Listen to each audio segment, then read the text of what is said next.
Now broadcasting from the Next Gen Conservative Studio in sunny South Florida, bringing you the latest in politics, current events, and pop culture. This is the Whitfield Report with Sam Whitfield.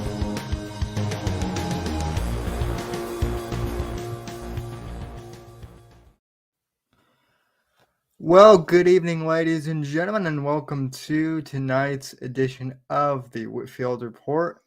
I am your host, Sam Whitfield, joined here by my guest tonight, GeniusAnus, and I love that handle that you have there, and that is precisely why the title of tonight's stream is "If Assholes Could Talk," because we literally have a talking asshole, it would seem. So first off, welcome to the program, man. How are you doing? I'm doing pretty good. I'm really glad to finally be on the Whitfield Report, even though I only recently became a fan of yours. I was DMing Vicious whenever you followed me on Twitter. I was like, oh my God, Sam Whitfield followed me. Like, I'm not. Wow, I'm honored that you're honored. Yeah, I guess I've been put into the category of I guess I'm a Vickers. I guess I'm whatever his equivalent of a gun guard is now. Well, you'll be happy to know that we have meetings down by the dock every Wednesday night with stale donuts and coffee. Which is weird because like I only had him on my show one time, and I like him, and I admit he probably did make a few mistakes with Faith, maybe early on. And what parent? And nobody gives him a harder time about that than he does. Like, I've talked to the guy in private a lot. Like, he's aware of that, and he kind of gives himself shit about that. Oh yeah, speaking of Vickers, Vickers is actually in chat. Hail, Mr. Vickers. If you want to jump in to the call, just let me know, and I'll send you a link to the Melon app thing. But anyway, so I actually heard your episode of The Good, the Bad, and the Vicious a few weeks ago, and I'm like, I really like this guy. So first off, I guess, how would you describe yourself? You're a gonzo journalist, so are you doing like a Paul F. Tompkins type thing, or how does that work? Well, with the gonzo journalism, obviously, I'm getting that from like Hunter S. Thompson and Fear and Loathing. But especially for kind of this web handle, my goal with this web handle was always just to kind of roam around the dark corners of the alt-right internet and all these podcasters and stuff. And I call myself an independent gonzo journalist. And I guess based on what I've done in the past couple of years, I am, to a technical level, a journalist because I report shit to the public and everything. But as my name and avatar would imply, I'm also a very tongue-in-cheek type of guy. I mean, you're literally talking, anus, which is, I love it. Like the juvenile side of me just thinks it's hilarious. My web handle is meant to be taken literally. I am literally a smartass. Well, yeah. At least you can admit it, though. I mean, so many of these, personalities out there. I mean, they like to pretend that they're like, they either like to pretend they're humble or they like to pretend they're geniuses when they're actually not. In the case of, I don't know if you can notice this on my avatar. If you look on the gray band of the top hat, there's actually the Mensa symbol. Like, that's how seriously I take this. oh yeah, there is. So I guess, what do you make of this whole thing with Ethan Ralph getting beat up in Portugal again? Let's just jump in there. I mean, despite what the gun guards have been trying to make out on Twitter here lately, I don't actually condone the violence against Gunt. But if ever there was a punchable face and I just could not give a shit about it getting punched, it's probably Ralph. I would agree. I honestly, when I saw that, because I didn't watch the stream that Cog did, so I heard about it after the fact. But like when I heard what happened, I'm like, wait, I'm like, yeah, I know that I know that he was in Portugal. That was like back at the beginning, and then I think it was Apex was like, no, he went back there again. Which, I mean, maybe I'm mishearing things, but like from my understanding, he had to go back because of a court day. I guess for the first time.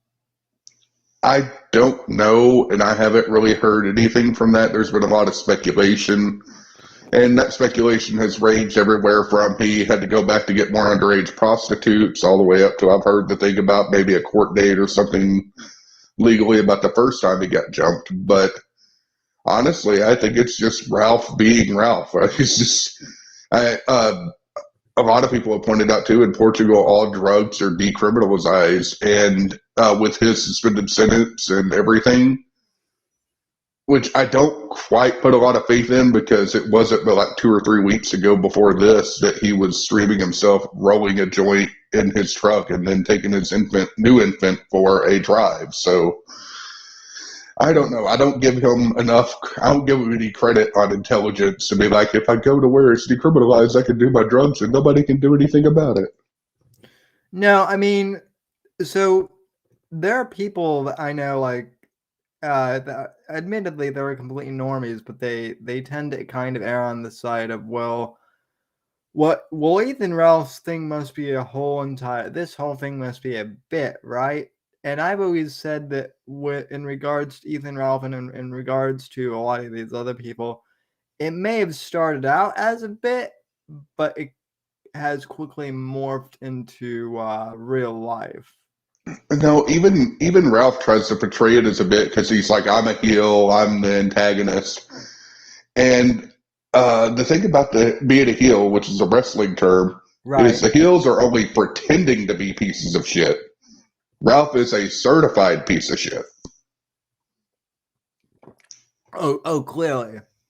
I mean, I think, I have to wonder though, like, like I know that he is a certified piece of shit, but I also feel like he tends to amp up his, I guess he's very theatrical about it, and I guess that's kind of his defense mechanism. As I've kind of studied his history online, is he thinks that if he just owns it really loudly, that makes it okay. Which, I mean, it just makes him look worse, if anything. Yeah, I mean, I don't know if you've had much dealings in the real world with white trash, but normally the louder they are, the more you fucking hate them. Oh yeah, I mean, I had to deal with white trash too much, but I mean, I do live in Florida, so it does kind of. Oh, Florida man. I mean, I live in like not like a super ritzy part of Florida. Like I live in a relatively nice, but like every once in a while, like even in the nice parts, like you run into people and you're like, oh yeah, that's definitely like Florida man southern trash. And yeah, he definitely kind of fits that He description. definitely does.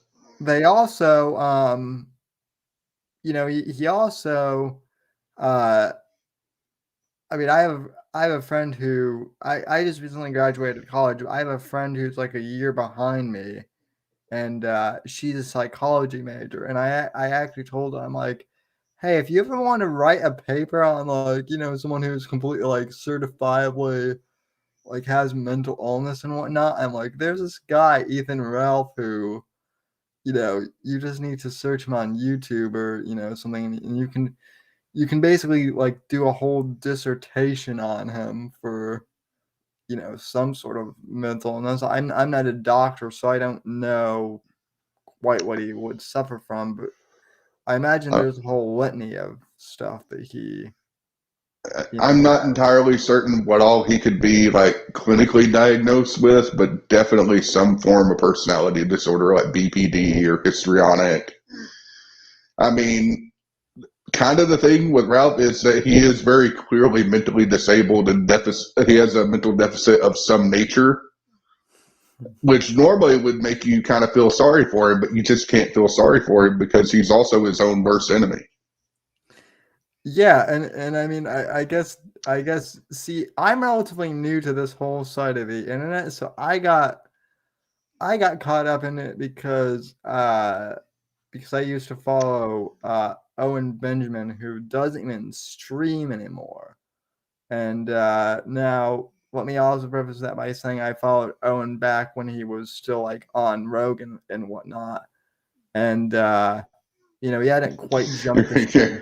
You're like, let me back that up. See, I no longer suck dick, but back then it was more acceptable to follow Owen Benjamin.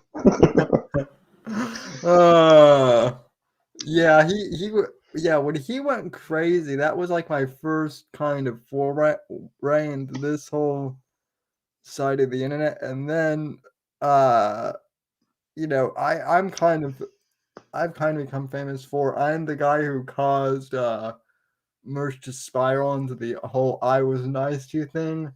And he's another one. I actually call Merch Gunt Jr. because I mean he and Ralph are more or less the same. They're both short, they're both fat, they both taller, and one's just southern and one's like a washed up New Yorker. So saying up until Porcelain's documentary, I didn't actually know a whole lot of Merch. Like I'd kind of cross over here and there with some of the Revenge of the Cis people and everything. It's kind of like Dick Masterson until he became heavily involved with Ethan Ralph. I didn't know a whole lot about him. Now, since then, I've become very acquainted with a bunch of dickheads, and man, that fan base is aptly named. So I have to admit, I actually don't know a whole lot about like Dick Masterson. I remember that he was. All I know of him is that he was like friends with Gavin McGinnis at one point. And then something happened. But was he like one of those guys that like used to do radio and then got like washed up, like fired from a radio station? Or I don't know that he did radio. He's kind of like a IRL troll, kind of in the vein of like a Sam Hyde. Mhm. And I really feel like he probably wanted to be Sam Hyde. It's just he's not very good at it. Like he takes himself way too seriously to be able to go full Sam Hyde, because like Sam Hyde and Mr. Medicare are one and the same in the sense that they get it, so they never take themselves so seriously that they become. But it's kind of like people laugh at them and with them, but not at them. They laugh at what they're doing, right?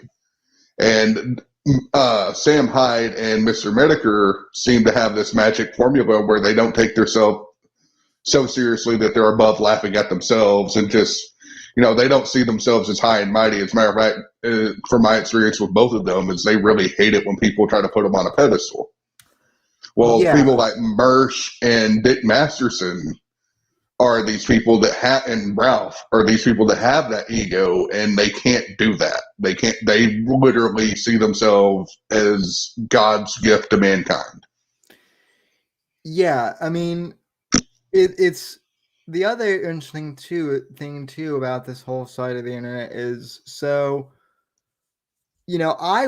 I was never really into the internet drama thing. I was always more into like, I still like to think that I do somewhat of a serious political show some of the time, but the one thing I've noticed is within the last few years, a lot of these quote unquote political pundits become locales and kind of drift into this, side of the internet. Anyway, case in point, Nick Fuentes, who I guess I didn't even know that this was a thing. I guess he's gone from like he's gone from like, cat boys and duck to just like straight up looking at tranny porn, from what I understand, or Seems I that I, way. I don't. Yeah, To be that. fair, I think he was always looking at the tranny porn. Yeah, well, yeah, that's the thing. Anyone who is that, like physically repulsed by women, it gets crazy. And I mean, hey, oh, go ahead.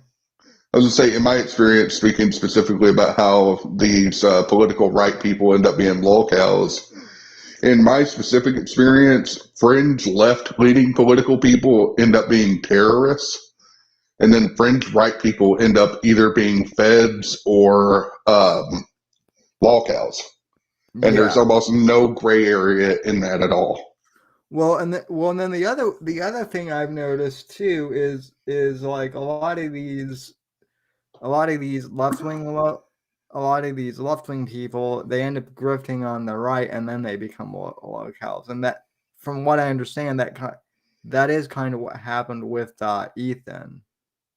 Yeah, So because Ethan was originally left-leaning on his politics. yeah, yeah, no, he didn't vote for. He only voted for Trump because of the clout, or Yeah, at that point, he was really trying to grift the right.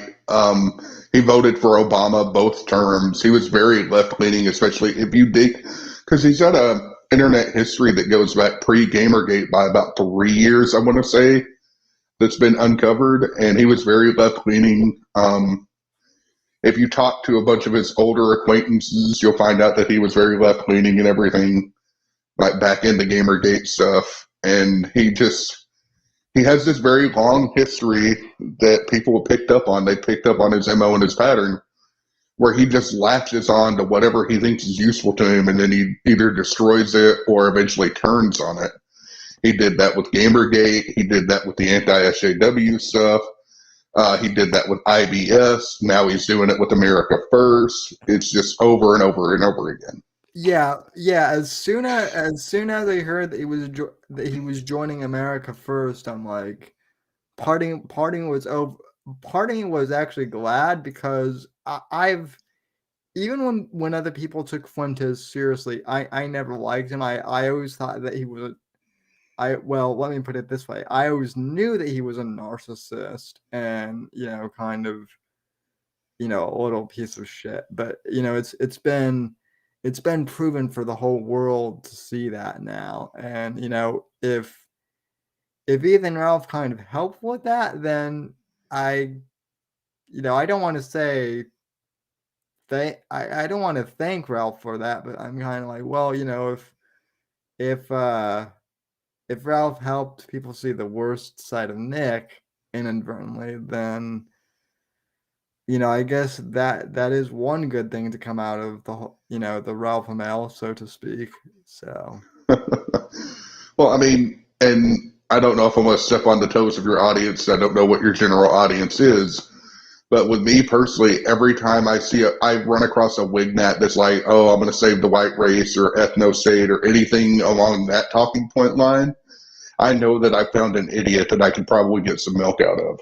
yeah, no, my audience leans, kind of like conservative libertarianish, but like, like I'm not a wignat, or anything like that. No one in my audience really is. Yeah. For So the past like 5 years, I've been deeply embedded kind of into the wignat side of the internet, like the secret discords and shit like that. yeah, And it's really enlightening to be in there and then hear the media, oh, the white nationalists are so terrifying. Meanwhile, I'm running through these discords and these secret like Slack groups and stuff, and all the white nationalists are talking about is they're sharing lolicon, and they're talking about we're going to save the white race by being MGTOW, and we have low birth rates, but we're going to be trad and Christ is King bullshit, and it's fucking laughable. Like if well, you hear somebody that openly declares himself as a wignat, chances are they're missing quite a few chromosomes. part of me also thinks, though, and this is kind of where I put my political hat on. Part of me thinks that the whole Wignat thing is partially due to like media hysterics. Like, I feel like if the mainstream media weren't so like, I mean, I feel like because the media has just focused on it for so long, there have been idiots, and there are always idiots like this who are like, oh well, Wignats are a kind of counterculture, so we're going to do whatever the counterculture thing is, even if it makes us look, like a bunch of fucking Ridiculous. So retards. I absolutely agree with you that, and I think that the big problem, especially with the mainstream media, is that they're trying to be the culture and be the counterculture and kind of have your cake and eat it too. But like, there's always the counterculture is always going to be the farthest from whatever's in the mainstream Overton window. Right. And I kind of feel like that's why we're so fucked right now, is because the Overton window is like, no offense to you and your disability, but it's like Michael J. Fox during an earthquake trying to fucking hold the Overton window in the fucking center, and it's going all over the fucking map, and everybody's like, oh, fuck, this is a counterculture. No, this is a counterculture, and it's just running back and forth. Yeah, no offense taken. I do not have I don't. I have cerebral palsy. I don't have whatever. Fuck. Now I sound like an asshole because like you, because I'm forgetting what Michael J. Fox has. But he has Parkinson's. oh yeah. Shit. Yeah. No. Yeah. Now some left wing bloggers are gonna be like, Sam Whitfield is an asshole. Forgets Parkinson's exists. I was pretty sure that you would be pretty thick-skinned on it because you're kind of like Ricky Berwick. You're like, oh, so what? I have funny arms. Oh yeah. I actually just discovered Ricky Berwick fairly recently because people kept making comparisons, and I'm like, I keep hearing that name, but who the fuck is that? And I'm kind of like, oh, okay. Well, he may be a bit more severe than I am, but hey, at least he fucking owns it, so good on him. That's what I love about Ricky Berwick. Up until I came across you, he was probably my favorite internet cripple. well, I guess I'll take that endorsement, as a compliment. So I mean, It's meant as a compliment. there can't be too many of us out there. Although I also was shocked. I guess I shouldn't be too surprised. I do kind of find it a bit poetic that I guess Ethan Ralph has a brother with cerebral palsy. From what I understand, and Are we talking about Ralph's brother? Yeah. I don't know that he has cerebral palsy. And again, there's not a whole lot of information on Ralph's brother, which I'm not going to say his name because the main thing, and me and Vickers have been in agreement on this, and we've talked about it publicly. Evan is A, not anything involved with any of this, and B, probably is completely unaware, hopefully is completely unaware of any of it. But I believe his is more of a mental and developmental disability. Yeah.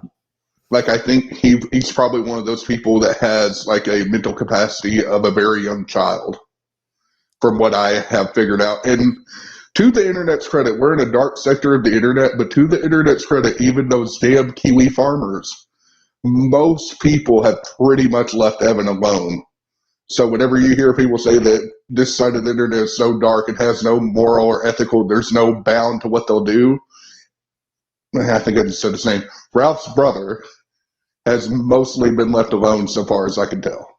Yeah, I mean, granted, there are some crazies out there, but that's kind of on any side of the internet, so to speak. I mean, I'll put it this way: if anybody goes after Ralph's brother, me and Vickers will probably lead the charge on nipping that shit out, because that would be horrendously bad optics, and it's just morally and ethically bankrupt.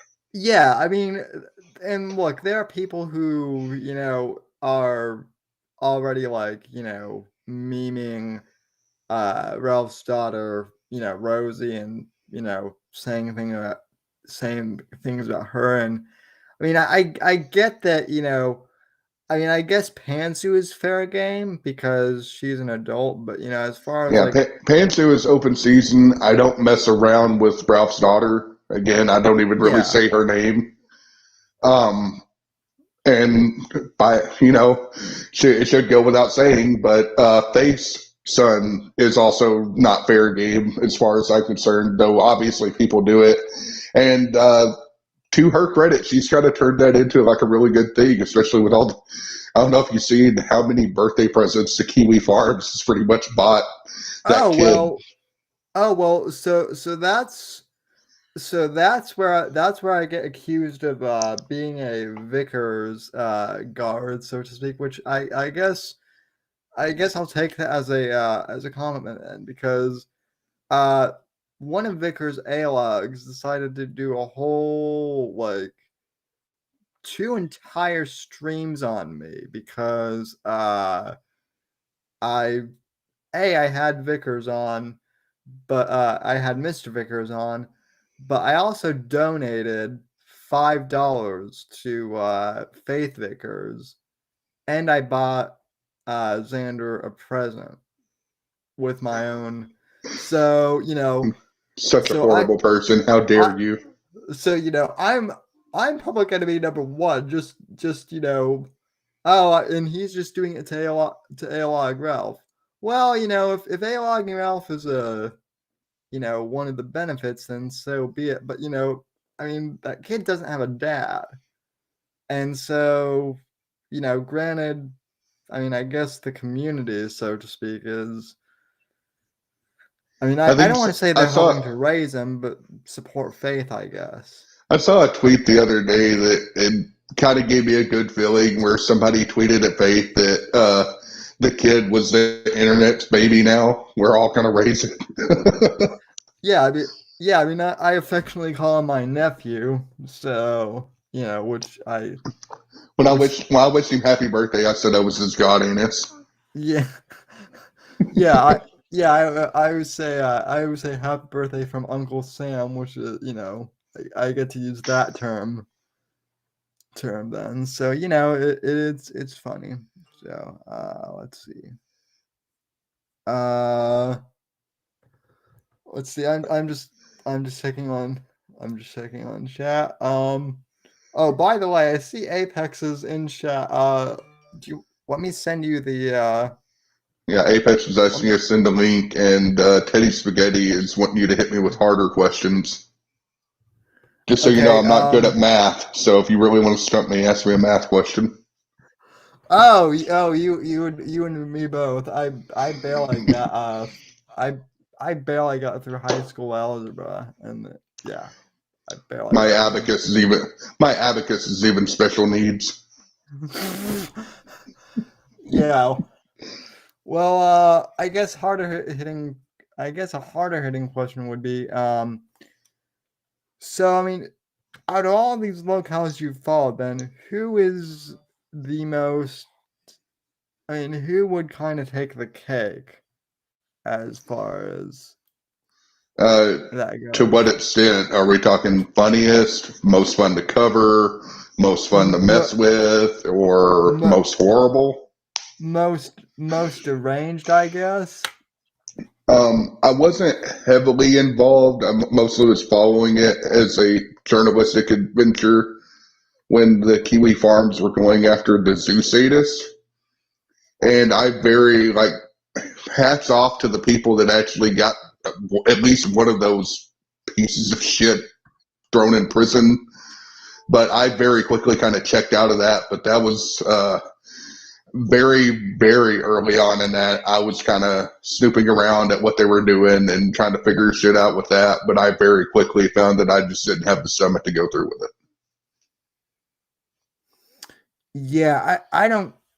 Yeah, I mean there, and I don't know much about the GeniusAnus. Kind of sounds like one of those Tiger King type people. Oh no, it is far worse. Do you not know anything about the GeniusAnus thing at all? No, and I'm assuming kind of from your tone of voice that's that's Oh something I yeah. would want to know about? The very short and most cleaned up I can make it is people that fuck and torture animals. Oh, okay. Yeah. And there was a bunch of people on the farms that uncovered this giant sex ring. They were also pedophiles, if that adds or subtracts anything from the equation for you. But they uncovered this massive ring of furries and zoo sadists. And there was videos and there were pictures, and it was very, think of how depraved you think that would be, and then multiply that by it was like soul killing shit. Well, of course, it's the internet. It always leads back to furries and pedophiles, and Yeah, it's just like I really like these pedo hunters that will go around and bait pedos and then turn them into the feds and shit.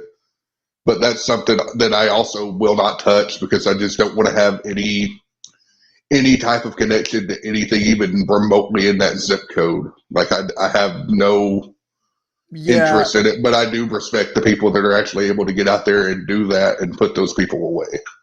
there are people though it seems that are kind of idiots when doing it because I mean, what this is another thing I've noticed. Like, the right wing, the left has the whole, anyone who disagrees with me is a Nazi thing, right? But then the right has this whole thing of anyone who disagrees with me is a pedophile, and so that can get Yeah, exaggerated too. and especially back in like the Discord stuff, one of the things that these kind of alt-right trolls that roll through Discord and stuff, one of their favorite things to do would be to get into voice chats or into servers and just basically random deathmatch people like, oh, you're a pedo, you're a pedo, you're a pedo.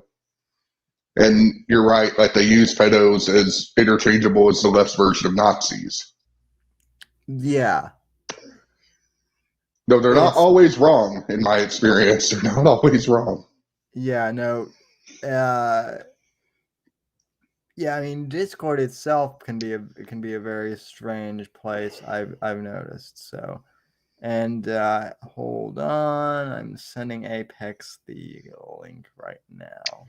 So But other than that, especially from like a journalistic perspective, the two locals I have under my belt are pretty much Ralph and a guy named Kenny Jones, who is a locale that I got from the Ralph Discord.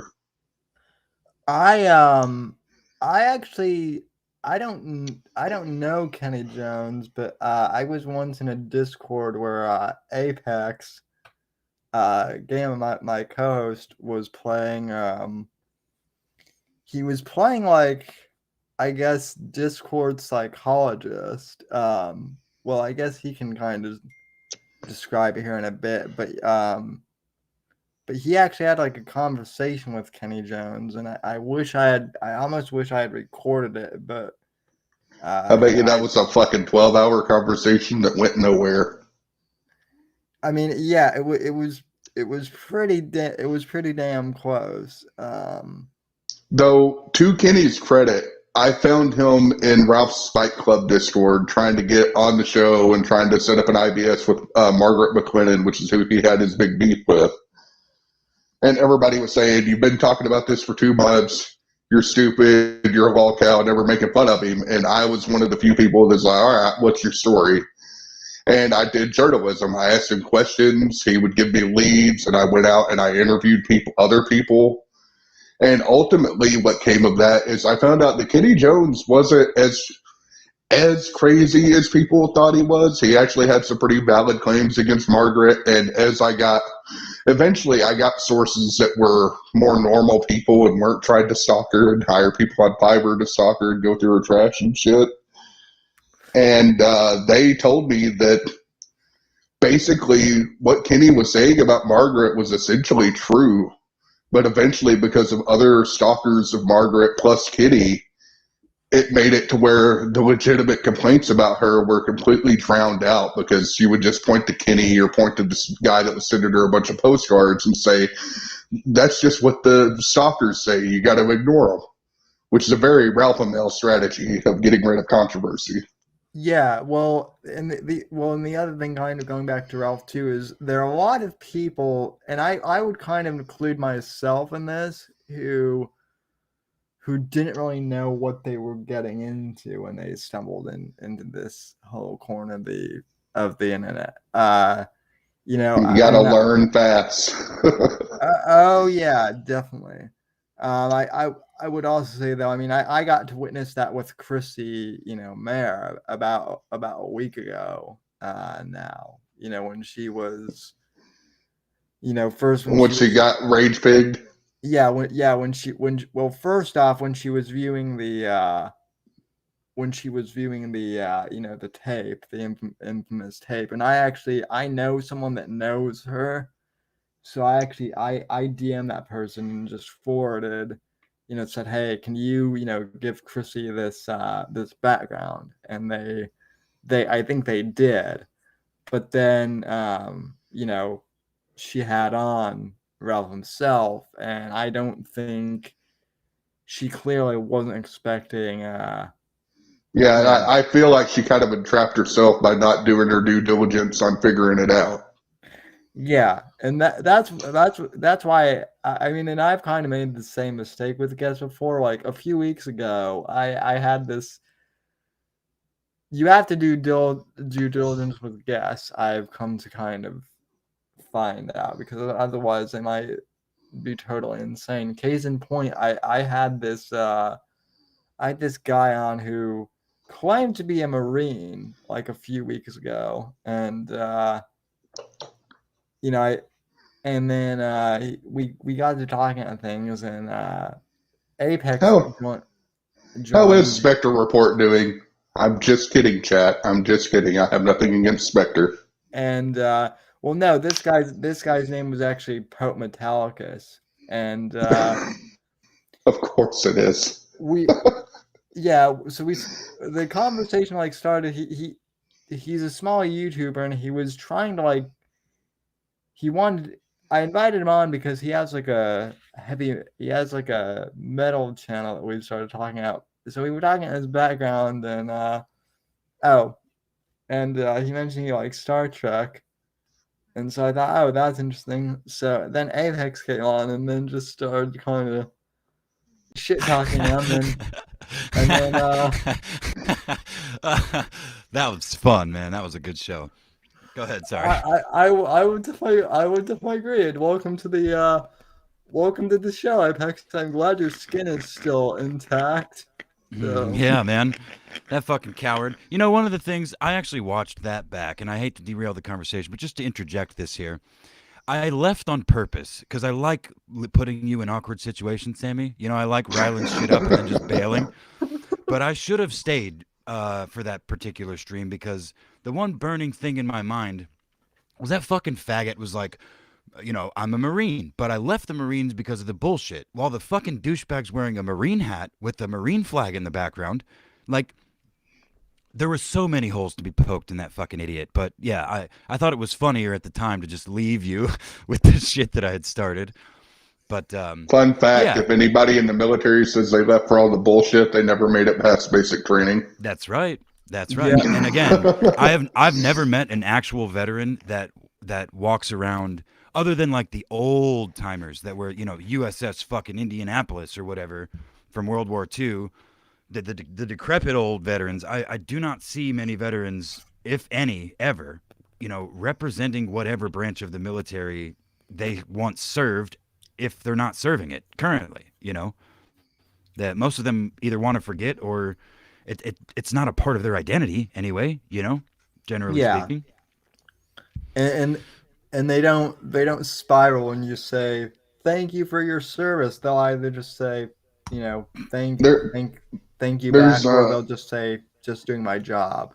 there's a Yeah. line in Metal Gear Solid that's kind of apt when dealing with former military people, and it's the part where I don't even remember which game which game it was in, but Snake says, "I'm no hero," and that kind of summarizes what most former military, especially combat vets, the way they view themselves. Are like, I just did it.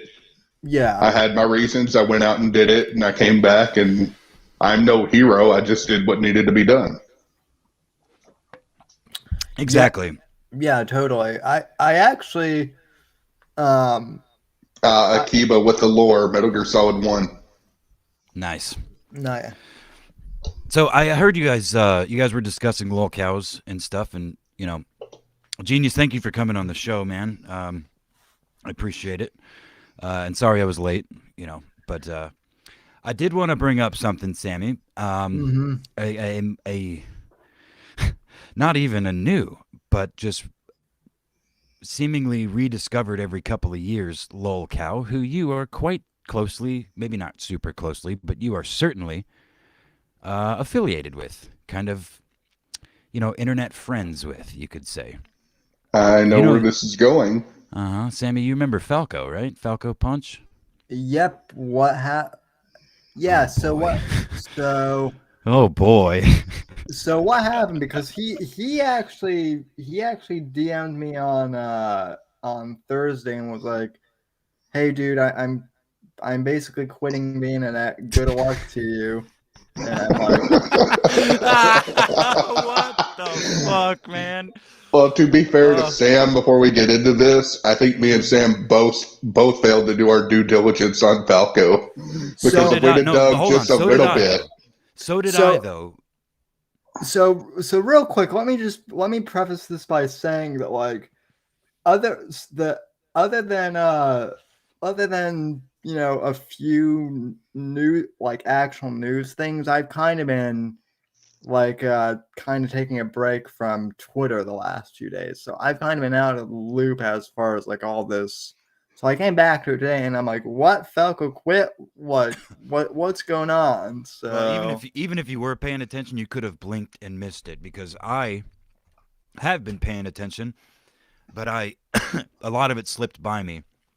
That's because I can actually kind of tell you why. It's because most of it wasn't happening on Twitter. Most of it was happening on Discord, and I've been front row. I'm aware of that to a certain degree, which is partially why I wanted to bring it up on this show, because it's recently happened. You were there, and both Sammy and I have had interactions with this guy. And I didn't do my due diligence either, but I have had this burning fucking image in my head from the time he first popped up into my timeline or whatever, making fun of the same people that we make fun of, I distinctly remember a period of time about 1.5 years or so ago where, like, 2 or 3 times a week for a solid 4 or 5 weeks in a row, he was changing his profile picture on Twitter and then, like, posting, like, oh, I changed my profile picture. But it was the same 3 pictures of some dude with long hair with, like, slightly different filters on them. He just literally kept cycling between them to see what got the most interaction. Yeah. And then recently complaining about, again, just open Twitter posts. What is Kino Casino doing that I'm not? Ugh. What are they doing that I'm not? I'm not making any money. He never sat right with me, but I also never looked into it because I don't really care that much. I'm not that interested in, just like this Nick Fuentes thing. Fake, not fake. It's funny. I don't really care. Right. It's just kind of where I land on the whole thing. But yeah, Sammy, there's a bunch of stuff going back years. Some of the funniest have been posted to Mr. Molesterson's timeline. But there's this small example of he was doing Let's Plays for a long time, or for a short amount of time. Sure. Like, the Let's Plays are great. Yeah, he would live stream himself playing video games. Except he was taking other people's footage and then playing that. And in one instance, he fell asleep on stream and started snoring while recorded footage of someone else's YouTube channel was playing while he was allegedly doing a Let's Play. And to be clear, to really show you the picture of this, he wasn't just stealing other people's footage. He was literally, like, using a controller and making it sound like he was playing the game in real time. Yeah, like yeah. And before we get too far into this, because I feel like a lot of people are probably going to want to know more, I have to shout out to a fellow Discord guy that I've recently met through Falco's Discord named Matt Sand. And he has a show that he does in the morning called Cringing Over Coffee. Oh And yeah. if you look that up, he has a lot of the deep lore, and he's kind of doing my job of journalism and going and talking to older people that have followed Falco and John Pierce or Johnny Fox or Foxi or whatever else he called himself over the years. So if you want the deep lore on that, Matt Sand definitely is where you need to look. Yeah, Maxian something, the Maxian something. But yeah, no, If you look up "cringing over coffee," you'll find him. Yeah, it's good. He does a good job. He does a good job. I watched a few of his streams recently, specifically on Falco, because again, it's one of those like anomalies where it was like within my sphere, and I didn't engage with him much. I'm pretty sure I actively avoided the stream that Sam did with him because I didn't want to come on and be a dickhead, because I had, that is post the pictures and the post a bunch of cringy shit that I just didn't comment on directly on Twitter, but put me on a live stream, let me talk, and it's gonna come out, but go ahead. Well, I was gonna say it is kind of interesting that you bring all that up, because I DM'd him like probably like 2 or 3 weeks ago when he was like, what is Kina Casino doing that that whole shit, and I'm like, dude, don't worry about it, just do your own thing, and if anything comes of your show, that's it, like just do your own thing and grind, and the show will grow. That's kind of the tragedy of him too, though, is because that Vickers v. Deadman, as much of a shit show as it was, like that's what you got to do. That's exactly right. I told him when he was like going through his quitting phase, and so I was like, dude, you got it. You're doing it. It's good. This is an entertaining stream. What the fuck are you doing? Well, yeah. And yeah, there's little tantrums where he quits the internet, which he has done again for the umpteenth time. Or what he pretends to be his non-existent brother and fakes his own suicide. Fakes his own suicide and shit like that. He's done these things a couple of times. Yeah. And so I guess you never know, right, Sammy?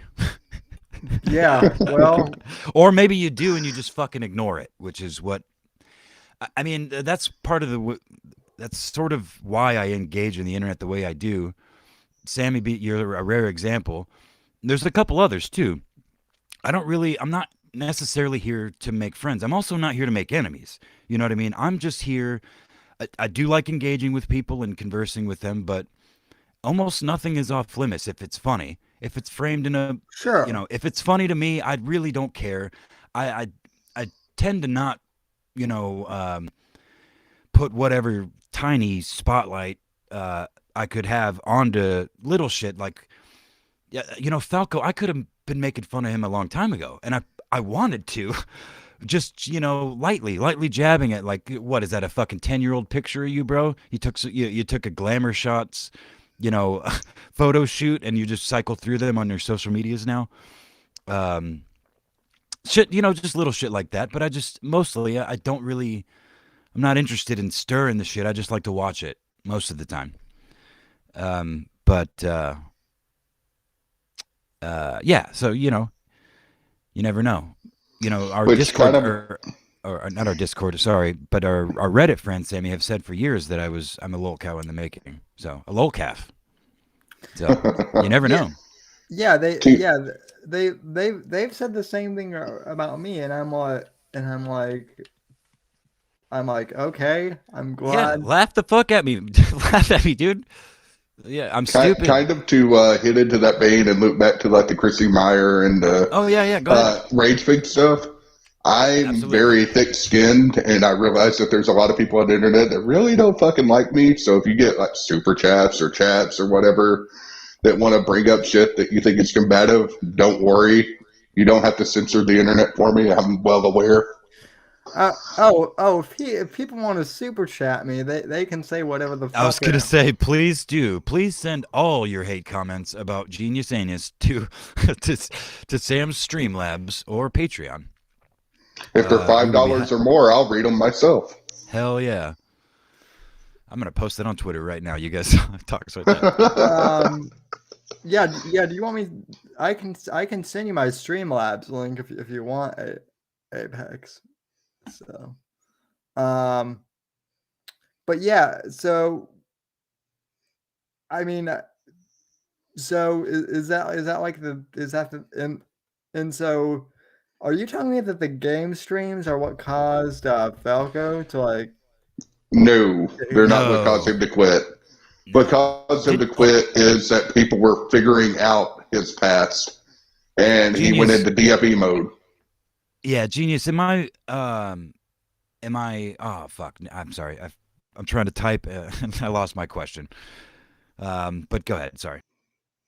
But yeah, he was having a stream, and he wasn't getting very many views. I think he had like 12 to 18 views, and then it was a call-in show, so people in his Discord were calling in and kind of haranguing him and everything, and bringing up some old memes of him about like Skippy peanut butter jars.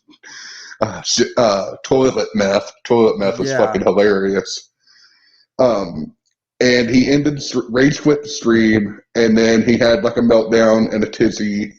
And then we were still in the voice chat because it was just an open voice chat in his Discord. And he left the voice chat, shut the stream down, and we were all talking, and we were being fairly constructive to him.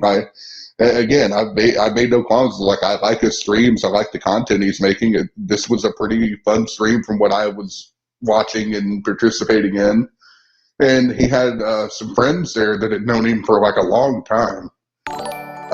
And they were kind of filling me and Shout out to some of the few Atomic people who I Denny find in tolerable on the on. internet. Cheers, boys. Oh shit! I guess I have to read this. It's $25. Oh, Shout out to some of the few people who I find tolerable on the internet. Cheers, boys. Thank you, Vickers. Make sure my thank check you, don't bounce. Thank you, Matthew Vickers. So Sam, is it Uh, streamlabs.com/the Whitfield Report? yes. God damn it, I'm good.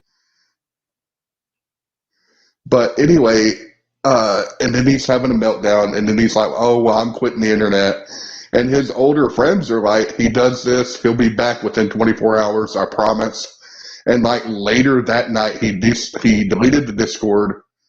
He had some Johnny come lately that was in his Discord sending him private DMs saying that we were talking shit about him and everything. And he had Falco believing that we were just tearing him apart in this voice chat, which wasn't true. And Matt Sand actually recorded our conversation and did an episode of his show where he released the entire audio, other than some stuff that had to be censored to protect people that shouldn't have been mentioned in it. And so he basically proved that guy was just lying to Falco. But somebody got a hold of those DMs, and he was basically saying, "Yeah, Falco, they're talking shit about you.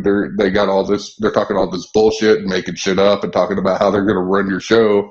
So he nuked his Discord, nuked his Twitter, and then he went to another Twitter that he already had, Jack Pierce, and then he renamed it and rebranded it to Falco Punch 64, which seemed kind of stupid. And then by the next morning, he had already said, "I'm going to Twitch. I'm quitting. I'm not doing this," or whatever. And then he deleted several times after. It gets like, I was in the Discords where all this stuff was being talked about, but I'm not the best source for like extremely detailed Falco lore because I'm still learning it myself.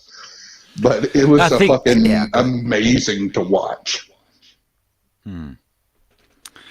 Indeed. And again, it was one of those things where I couldn't really believe. I mean, I could, but it just seems there's so many wrong turns for this fella. You know, like you mentioned, his IBS stream with Vickers and Deadman, I didn't listen to it, but apparently was a fucking shit show. But name me more than, give me off the top of your head, more than 3 IBS streams that weren't absolute fucking shit shows. Some of the best ones were the best because they were shit shows, like the 12-hour Medicare stream. Exactly, dude. They were shit shows. That's what people want. You know? And I told him that. I was like, that's what IBS is, because he was talking about how he doesn't like the conflict. I was like, that's what you signed up for. That's what IBS is. Yeah, literally. Yeah, well, and I mean that. Well, that's the other thing too, though, is like Falco, and I mean I'm very much the same way. I'm not that much of a confrontational guy. So when when Falco That's what I'm here said for. that when Go ahead, sorry. shut up, asshole. Shut up, man. It's fine. Go ahead. No, that is partially true though. That is Apex why. is the wit guard. Yeah. I'm a wit guard. That's true. Well, also though, Madison Cawthorn. Now that you're out of Congress, come cripple fight me, bro. Dude, you and Ricky Berwick should crawl around a fucking boxing, the squared circle together for one of these. I can almost guarantee you Ricky Berwick would be down for that. Just whatever. Dude, first, look, just based on crippledom, I mean, he might have some sharper edges than you, Sammy, but... he definitely does. Have you seen him smile? Oh, my God. I mean, his knuckles look like razor blades, bro. But... you could actually grab him. I'm not sure he has the pterodactyl like thumb and pinky shit going on. What Ricky Berwick should do is dress up as a chihuahua and just ride around with you on a wheelchair, just be on your lap, dressed as like Mr. Evil or some shit.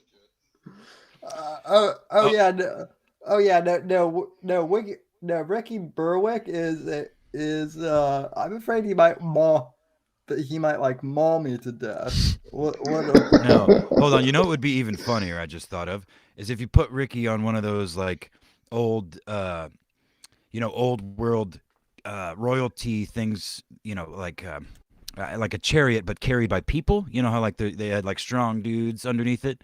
Oh no, we lost Genius.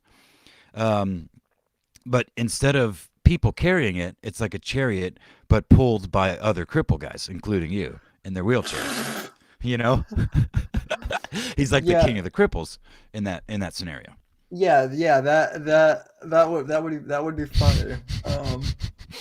Well, Apex. I actually pulled an Apex game tonight, and I actually fell asleep. Like I fell asleep before the stream, and I almost kind of missed it. So I fell asleep during the okay, Genius is back. There we go. I actually fell asleep like towards the end of the Medicare stream tonight, and so I heard Medicare talking beautifully pointing out that Nick is not the pious Catholic that he wants everyone to think he is. Sure. Yes. Which, I mean, I guess that's the other thing too, is Nick got his ass kicked by a 16-year-old who I guess, the collar, the collar that he took. That. Yeah, I don't know the background on that. I'm still trying to figure out what Catholic saint is in charge of cum hunting. Honestly. Wait. Say that again. I'm sorry. Say that again. He's trying to figure out. He's trying to figure out who the patron saint of cum hunters. Oh, okay. I'm assuming Saint Cummings, but I might be exaggerating a little bit. Well, Saint Cummings. Well, I recently did find out that Saint Nicholas, in addition to being the patron saint of gift giving, is also the patron saint of prostitutes. So hell yeah, dude. So they never specified what the gifts being given were. Exactly. Right. You could give a bitch back in the day. Right. Well, right. Well, now we also know why Santa says ho ho ho. So you get a hoe, and you get a hoe, and you get a hoe. You know what they say? Santa's not done until the sack is empty. And black lights are sure to follow, right? In the Catholic house, anyway. So, which, by the way, Apex, I do want to commend you. That was a very good episode you had of the good, the bad, and the vicious. Was it? Thank you, man. I appreciate that. Yeah, I thought it was good, and I had a good time. I had a good time, and unlike this show, I'm sorry, much like this show, I was off too early and had too much free time, and I got too drunk before it. but I stopped drinking. Like Mr. Vickers sent me a message like 50 minutes before the show went live, and I'm like, oh shit, I was literally just about to lay the fuck down because I'm drunk. But instead, I walked around the block and then I did a bunch of push-ups, and I drank a bunch of water, and I had a cup of coffee. And I was still drunk, but yeah, I mean, you know me, I ramble and shit, but it was fun. I did try to play like devil's advocate and kind of press them on. I mean, without being, like the Vickers A-logs, the people that just spam the same bullshit over and over. Like I actually was curious about some of this stuff that I have questions I haven't asked them personally, and I had a chance to do so. You mean he didn't just flail about and call their daughter a whore over and over again? Right. No, I definitely didn't. Because A, I don't know her, and B, I wouldn't classify what behavior I've seen as particularly whorish compared to all of the other women I've known in my life. She was a young. She might be mentally ill, but I don't know about a whore. If Faith Vickers is a whore, then she's very bad at it because she's been with the same person for like the entire first year of Xander's life. Yeah. And Ralph has had like 2 rape accusations since then. So. Yeah, exactly. Well, and the other thing too, in regards to the whole Faith saga, I've actually kind of I kind of want to hear your guys' perspective on this, because from my perspective, it seems like, I mean, sure, there might be some mental illness stuff there, but I remember that there were girls like in my high school who were going out with older guys that that they probably shouldn't have been, and so I kind of feel like she was just doing the whole teenage girl rebellion thing. Well, yeah, and that's the thing that's kind of lost, especially on her detractors, is that she has self-admitted, as well as been diagnosed with, as well as her family has corroborated, has some mental issues for sure. But she's also a teenage girl, and that's kind of the thing that kind of falls between the cracks. I've viewed her entire relationship with Ralph. I've had extraordinary access to everything. Which is crazy. Yeah, like Which is crazy to think. I've go ahead, sorry. And heard shit that has only been briefly mentioned as an aside on shit, like the infamous recording that can't be released. Like, I've heard it. I've looked through all of their communications through Twitter DMs and Discord. So, like, yeah, you were the one. You, for those that don't know, Genius here was the Vickers Vanguard, or like the Sentry, the one out in front, releasing a lot of shit early on before the Vickers actually came out. Isn't that true? I wouldn't call myself a Vanguard. A lot of people want to make me an agent of them, but I'm a journalist that just went to get story. No, I didn't mean it in that sort of way. I know, but I have to knock that down. Yeah, I have to knock that down, though. Okay, my apologies for incorrectly wording it, but I just meant the tip of the spear as far as the information, especially early on, regarding that whole situation. Is that not true? Like, you were the one getting access to information that no one else had early on, right? Yeah, I think he's on mute real fast. I don't know if he had to take a call or what. Am I back now? Yeah, you're good. Yeah, you're good. Sorry, I hit mute and then I thought I unmuted, but it didn't do it. So, but yeah, I was the person that was getting all the journalist that was exposing a lot of this stuff. I guess is the way I should have said it, right? Yeah. And part of the reason why I was able to get that level of access is because I was a journalist, and at the time I reached out to Vickers. Most of the people interacting with him were sending him like screen caps of the sex tape, and they were taking over his company website and calling his daughter a whore, which obviously isn't going to earn you too many favors with hardly anybody. Of course. Yeah, of course. I basically just reached out to him. I was like, hey, I'm an independent journalist. I'm not like a paid journalist. I'm not a mainstream journalist. It's more of a hobby, but I'm a journalist, and I have some questions about all of this, and that's kind of where it started. Yeah, well, I mean, so kind of about that. What is it about this beat in particular that, like, out of all the different journalism beats that you could kind of pick, what is that about doing this that kind of motivates you, I guess? I'm just, I'm inquisitive. I want to know as much information as I possibly can. I'm very curious. Like I've spent so much time in my life reading encyclopedias just for fun, So autism, right? Kind of, yeah. Like basically the same for all of us, right? Yeah, like I'm not the weaponized autism that you find typically in this sphere of the internet, and nothing against them because weaponized autism made my job a lot easier. Yeah, the sector, right? Yeah. From the top on down. From the top on down. Hell yeah. But another thing that made me really effective is that I'm a literal who. Like, I'm nobody. I'm less than wallpaper. I didn't have an axe to grind against anybody. I wasn't trying to grift anything. I wasn't clout chasing or seeking fame. I still to this day have never made, to my knowledge, any amount of fame. And I know I haven't made any money off of it. There's been people that have made a lot of money off of my reporting. Sure. But, like, I've never made anything. I never asked for anything. So I guess I'm terrible at my job. I probably should, like, in hindsight, I probably should have set up a GoFundMe or some shit.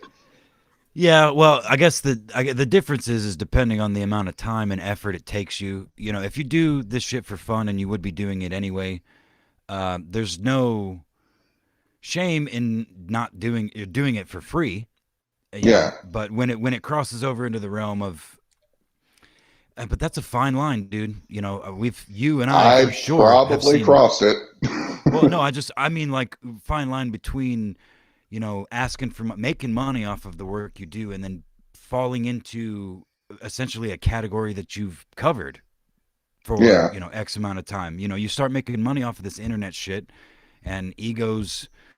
It's weird. It's fucking weird because I've watched so many people. I mean, when I get down to the common denominators of their downfalls, it's all like exactly the fucking same. It's the money. It becomes an ego thing. Because they make money, they think they're special, which in some cases is true. But, nobody, there becomes a point when people forget that people will pay for entertainment that's negative. Like there's a possibility that your entire audience just likes to laugh at you and doesn't take anything you say seriously, but you still make. And the proof of that is TMZ. Right. No, exactly. Well, but particularly here on the internet, when it comes to donators and stuff that are like, "Oh, fucking Ralph, you're such a Chad, bro. You're a Ralph Mill fucking fuck that cog. You should take him to court." Somebody. Yeah, people that just want to muckrake to see a shit show. Yeah, exactly. And you get blinded to. I hate to say it, but never mind. I'm not gonna say it. Like, I would be lying if I didn't say that the human part of me wasn't at least a little bit envious of the thousands upon thousands of dollars that some people make doing what I did. But sure. At the end of the day, the biggest decision that I made on not taking any money and not seeking money or fame was because I desperately did not want to become that. Right. Well, if I kind of may jump in here real quick, I mean, it's your show, buddy. Go ahead. Your name's on the marquee, buddy. Well, yeah. I mean, I know that, but I like to be considerate of my guests. No, treat us like whores. But well, if I was gonna do that, then never mind. I'm not gonna go there. But, twisting my nipples for you right now, buddy. Yeah, that's visual. I'm sure none of us need to see. So, no offense, but no. I mean, to your point in the Apex, I kind of witnessed the same exact thing twice actually when I used to, kind of be affiliated in the political sphere. First with Charlie Kirk, and then with Nick Fuentes. I don't. Charlie Kirk initially was just trying to set up like Republican groups on college campuses, and honestly, the real, I guess, the dirty laundry on Charlie Kirk, although it shouldn't be that much of a surprise, is he actually doesn't really like Donald Trump all that much, but he sure was willing to take his money when when the time came. Well, Judas probably didn't like the Romans, but he sure as fuck took their silver. Mm-hmm. And then Nick, I don't know I don't know what happened there, but like I guess when I first started this, I'll admit, because I was young, I kind of was looking for, fame and whatnot, but I saw what it did to others, and I was kind of like, maybe I would this like to is believe stupid. that if I actually did start taking money or whatever, that I would be more like Nick Rekieta than anybody else. Right? Yeah. I think he's probably a good example of how to not let the money go to your head. He is a great example, actually. Yeah. Well, I've kind of compared myself to the Joe Rogan of this sphere, in that I like to interview people and have conversations with people, even if they're unknowns relatively. Falco would be one example for sure. I think we're very similar to that, and I have the gift of the gab where I want to know other people's story, no matter what that story is. Yeah.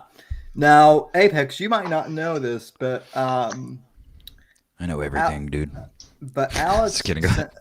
Well, go ahead. I'm sorry. I'm just kidding. So our friend Alex from the Versa Discord, who follows this stuff, he sent me a screenshot.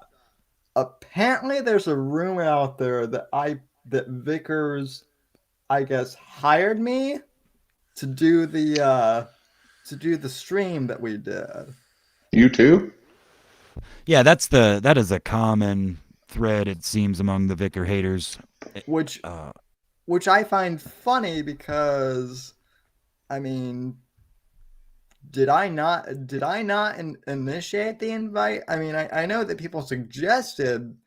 some people definitely suggested that we have Vickers on, but at no point did he say, please have me on your show, I'll pay for it. At least, I wish Sammy paid. I'm just kidding. Yeah. I'm another one. See, I have I mean, I don't want to say anything negative until I make sure the check he gave me isn't made out of rubber. No, the whole thing is that Vickers was paying me to have him on my show. Which is insane. Why the fuck would, that's insane. Isn't it? No.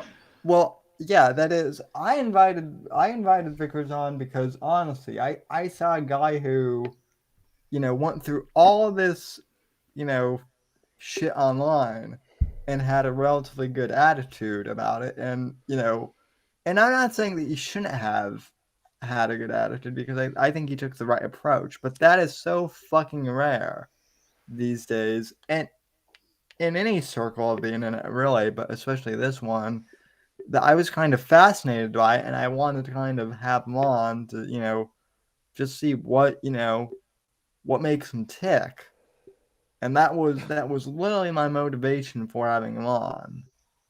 And and also the fact that he agreed to come on, right? Well, yeah. Well, yeah, that too. Yeah, so I excuse me, sorry. I've heard this argument repeatedly, or I've seen it rather, about Vickers and stuff, and that's why I wanted to try and kind of play devil's advocate a little bit when I was there, because I have some of my sphere of internet friends that I've rolled with for a long time are on this anti-Vickers, anti-Ralph, but they're just counter trolling, the ones that I know in a lot of cases.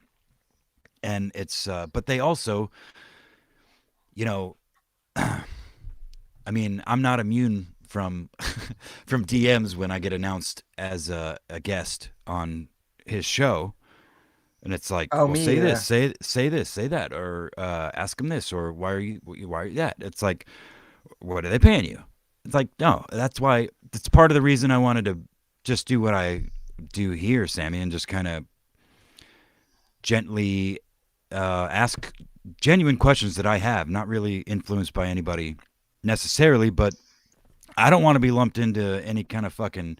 The only thing I am for sure is a wit guard. That's a coined this evening by Mr. Anus. Because that's literally the whole reason I am here. I've said Trademark it before. pending. Trademark pending, yeah. It's the whole reason I came on in the first place, Sammy, and why I remain here is because I like you, and I think you deserve some money for what you do. I may not be the best addition to achieve that goal, but you know, it's a noble cause that I tell myself every night before I go to sleep. Well, I've well, I, well, I, well, I appreciate that I'm the last thing you think of before you go to sleep. That's right. That's right, buddy. Every night. You and those cute Many little a feet. tissues get used. Yeah, you and those cute feet. Oh no tissues. I'm just. It's like sheep jumping over a fence kind of thing. Just imagine Sammy dropping on the ground and crawling out his door via the camera, that angle that we're looking at right now. Come on, And my him socks are already stiffing up as is. and lifting his cute little feet up for the camera.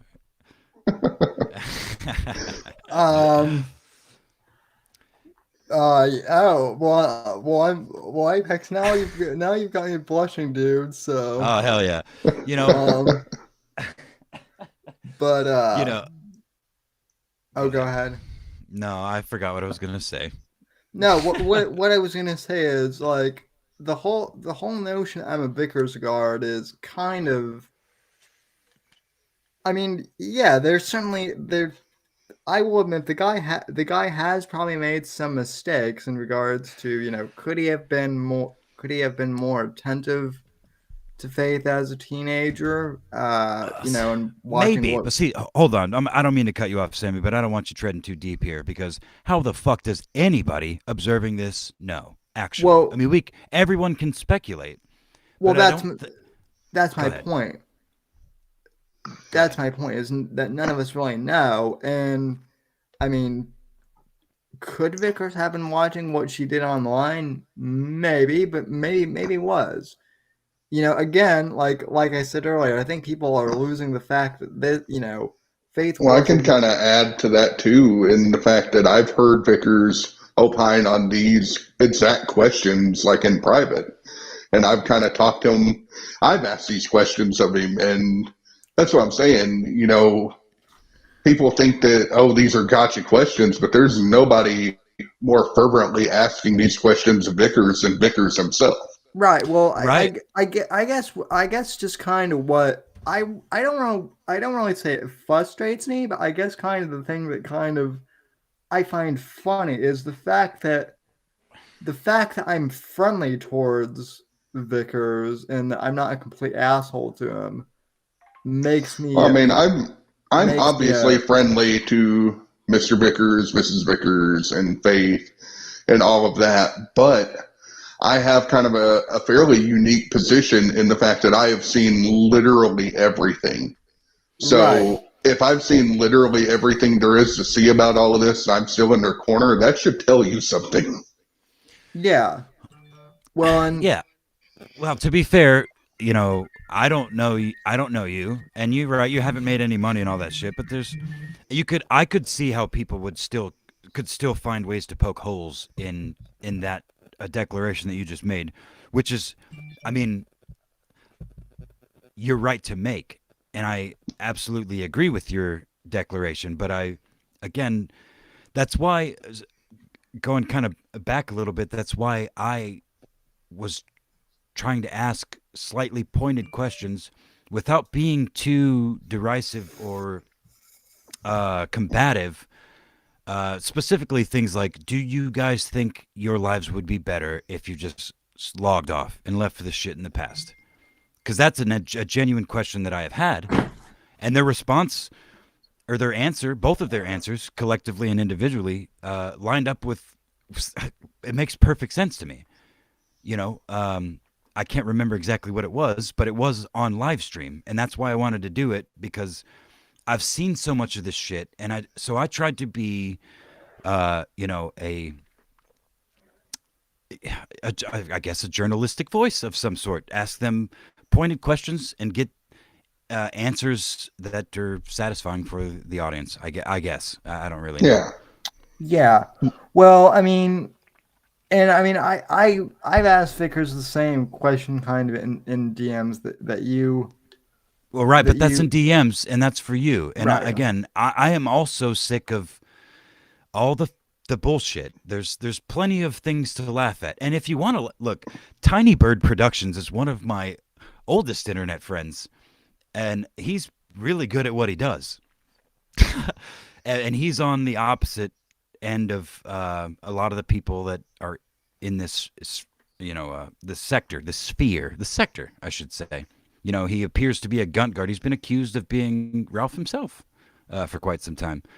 But he's just better at what I like to do than I am, because he has no shame.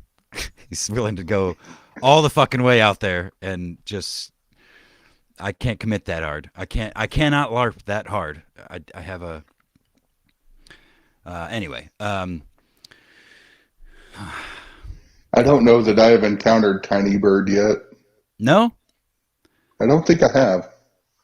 I muted 2 people today that I got tired of my notifications, having like 6 and 7 notifications from the same person trying to get me with a gotcha that I've already answered like 30 times.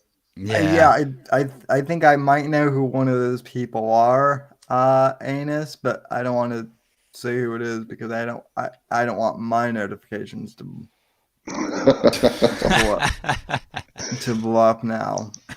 But if it's the person that I think it is, also, the one thing I did hear about like Falco rage quitting is that like somehow I had something to do with it, which is weird because Sammy, you cripples always got to make it about you, don't you? I mean,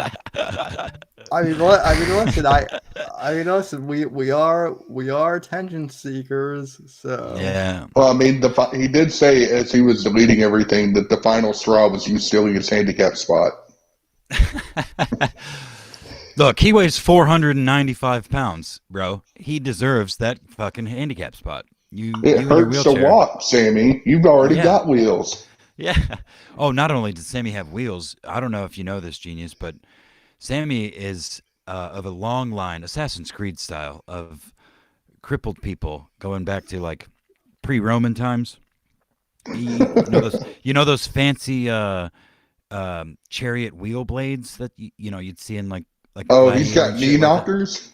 He's got knee knockers. He's got caltrops. He's got flamethrowers. I honestly don't know the extent of. I'm gonna start calling him crippled Batman. No, well, hold on, because I call it the rape chair because its primary function is hydraulically driven to capture and rape people, both men and women alike. You know, he's non-sexist, mostly hot women, redheads, throughout time. I can't say for sure whether or not. I cannot say for sure whether or not Sammy himself has engaged in this activity, but my research shows that his ancestors absolutely did. You can trace it back for 2,500 years, I'm pretty sure. Wait, yeah, 2,500 years. Any redheads in the audience, if you're ever needing a ride around the parking lot, this guy has front door parking, and he can ride you all the way up to the store. Wow. Yeah. See, there is the hero's struggle, because the likelihood of a hot redhead being his extended great granddaughter is pretty high, because all of his ancestors were primarily pointing their rape chairs towards the hot redheads. So they just had more hot redheads. Now, redheads are an anomaly, of course, so he can't account for all of them, but the percentage is high. my friend.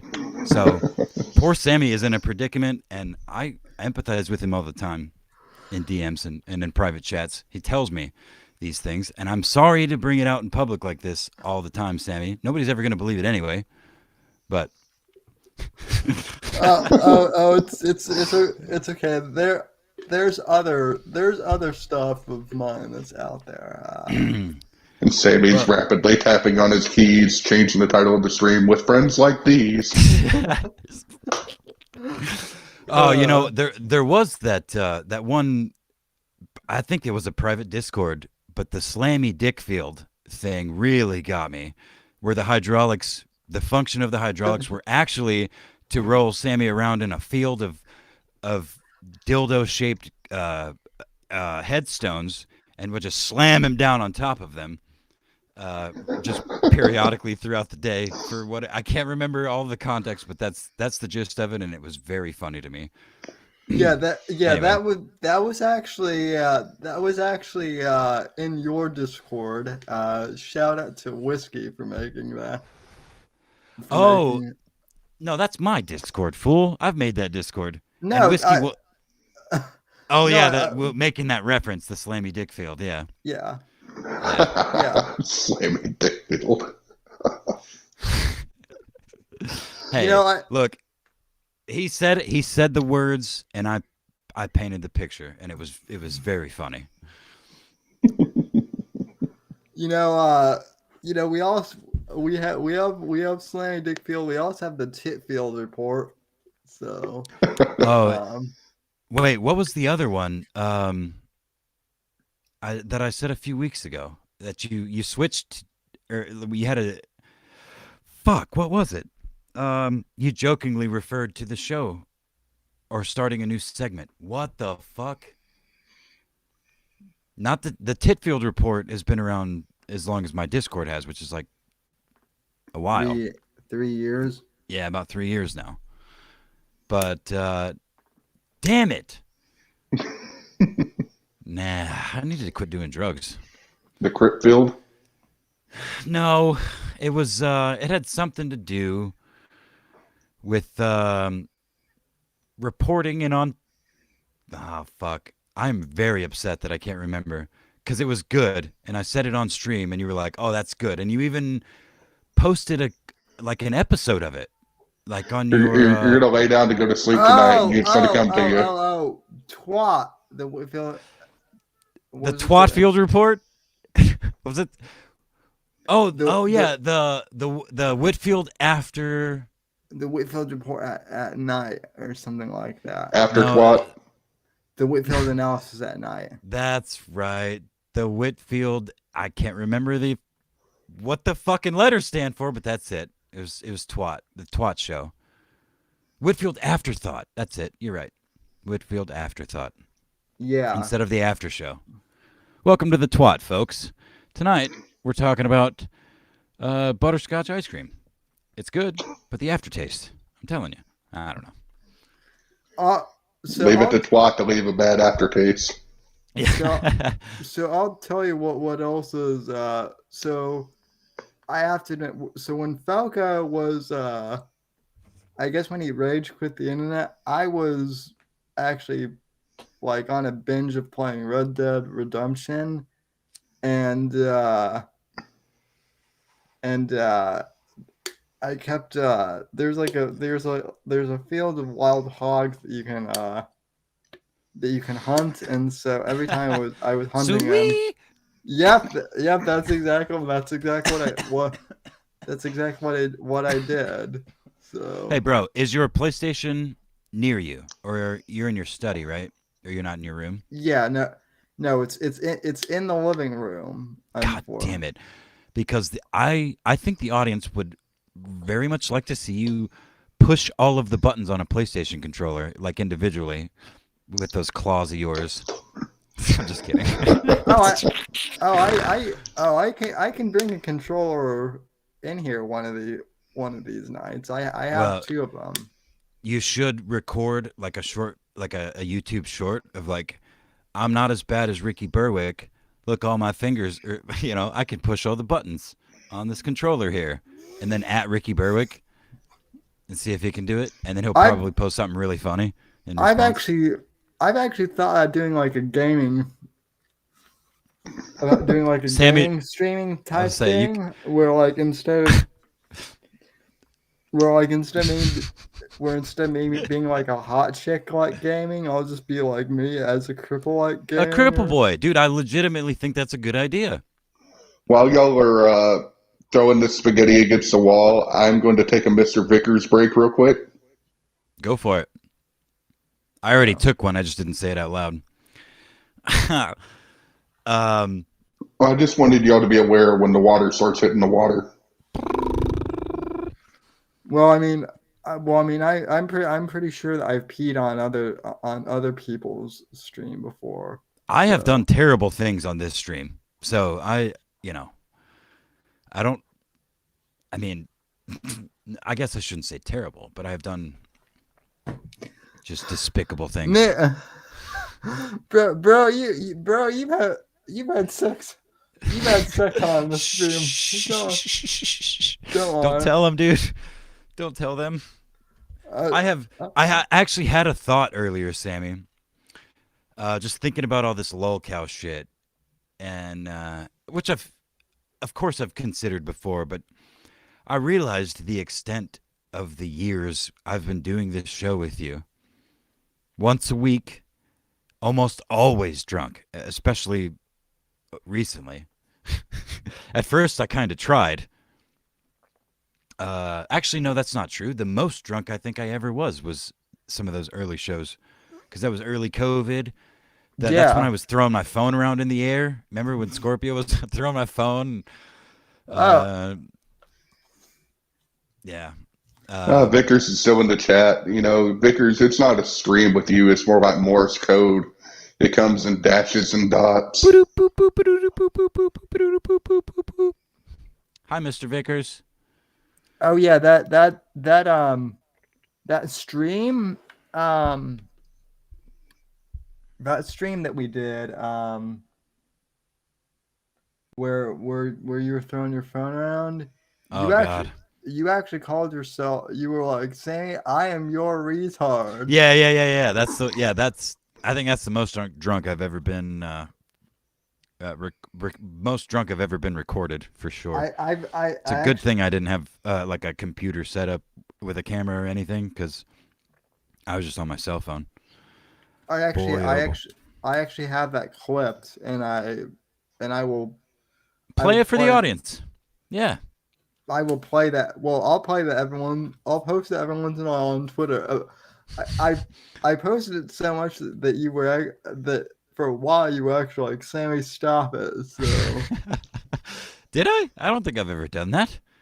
Maybe I did. maybe, but well, let me. Dude, Well, if I do anything retarded on this stream, I can't blame the booze. I'm stone cold sober. Oh, But when no, I was on Good, Bad, and Vicious, I was like sipping on 18-year Glenlivet single malt. So, ooh, fancy boy. I'm just, one bottle a year, buddy. I love it. That's good shit. I'm just drinking Budweiser regular. Although I do have Stella Artois in the fridge, so Holy shit, I'm drinking Budweiser too, and I never drink Budweiser. Like, Oh. I've got the Glenlivet 18-year single malt, and then I've got Johnny Walker Black. So I can go with the Winston Churchill or the shit that doesn't make me want to kill myself. that's probably a good point. That's probably a good idea. So, Oh wait, no, you know what? I'm having a flood of memories. I think I recall early on, my aversion to you posting that clip all the time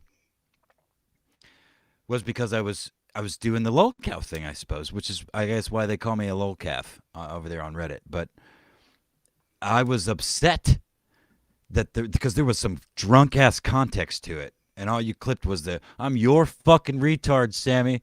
I am your retard." Okay, but I was like I was making like some greater point of like, which was of course lost to anybody with a fucking more than 5 goddamn brain cells. Well, But well, you also said something racist about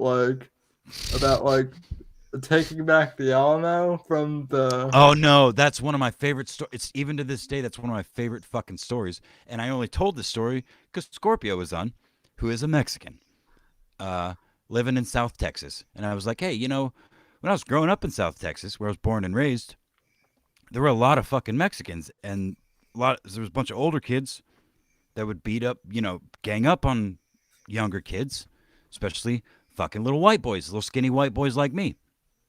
And the short of it is, I I told this group of fucking shitheads to remember the Alamo, before I got in a fight with 4 of them and they beat me up. But I was proud of that joke because just like the Alamo, I mean, it was one of me and 4 of them, and I hurt a couple of them. You may win the Alamo, but you motherfuckers are going to remember it. There was a couple white boys in there. You had a whole fucking army. And our Hispanic Redditor, who's also a journalist, much like you, self-proclaimed. Don't even say it, Sammy. Yeah, don't even say he yeah, is. He is. Well, I mean, I guess he is. Look, because he says so, he is. Well, it's his kind of the reason I'm able to get away personally with myself calling myself a journalist is from, I don't know if you're familiar with We Are Change with Luke Burkowski or whatever. He's a Temple affiliated kind of guy. Yeah. I Wait, know. You don't mean Reddit? No. Sorry, go ahead. But he was on a stream one time and he was talking about how he got started, and basically he went to the library and just printed press pass on a piece of paper and put it in a lanyard, and that's how he got started as a journalism, because he was talking about how anybody could do this. So that's kind of what I think of when people are like, you're not an actual journalist. So it's like, but I printed off a press pass. I think everybody, well, maybe certainly not everybody, but I think most people have the capacity. I think that is the way the world should be going, is most people should be journalists. Most people should have that kind of mind. Because at the end of the day, all journalism is asking questions and reporting matters of public concern to the public. Yeah, investigating based on facts. Yeah. Well, I mean, the problem is, and not to go off on a political rant, although this is a political show, is, I mean, come on.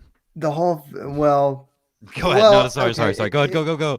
Sometimes it is, but I mean, the problem with a lot of media is a lot of the news, so to speak, is entertainment. News and entertainment now are, and I mean, I hate to say this, but even with this shooting that has happened, in Texas, I'm almost hesitant to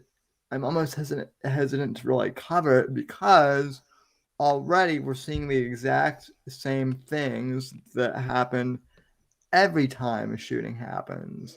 Specifically about this recent shooting, have you seen the story of the Border Patrol guy that got tired of waiting and went in? Yeah, the off-duty guy, that took a bullet across the scalp.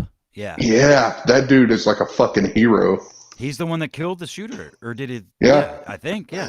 Killed or wounded. Yeah. Yeah, I just think. Yeah, I don't. You brought up Uvalde, and I had something, but go ahead, Sammy. Well, my whole problem, and I've said this. I feel like I say this for every shooting, but I say it because it's true. Now we're gonna go through the whole rigmarole of, well, we need more gun restrictions. We need to get rid of guns. If this guy hadn't had a gun, then this wouldn't have happened. And they should be very careful on this one, because that Border Patrol agent was using his barber's shotgun. That's the weapon he used to go in to get the guy. Yeah, And not to mention, there's some weird shit about this kid who somehow managed, who claimed in his manifesto or whatever to have been bullied for being poor, but he had a fucking $40,000 truck and $5,000 worth of gear. Two Daniel Defense rifles that are not sold anywhere near him, which would have taken weeks. And I've seen, I don't know how true this is because I'm not a journalist. I'm a lazy shit poster that likes to laugh at this stuff.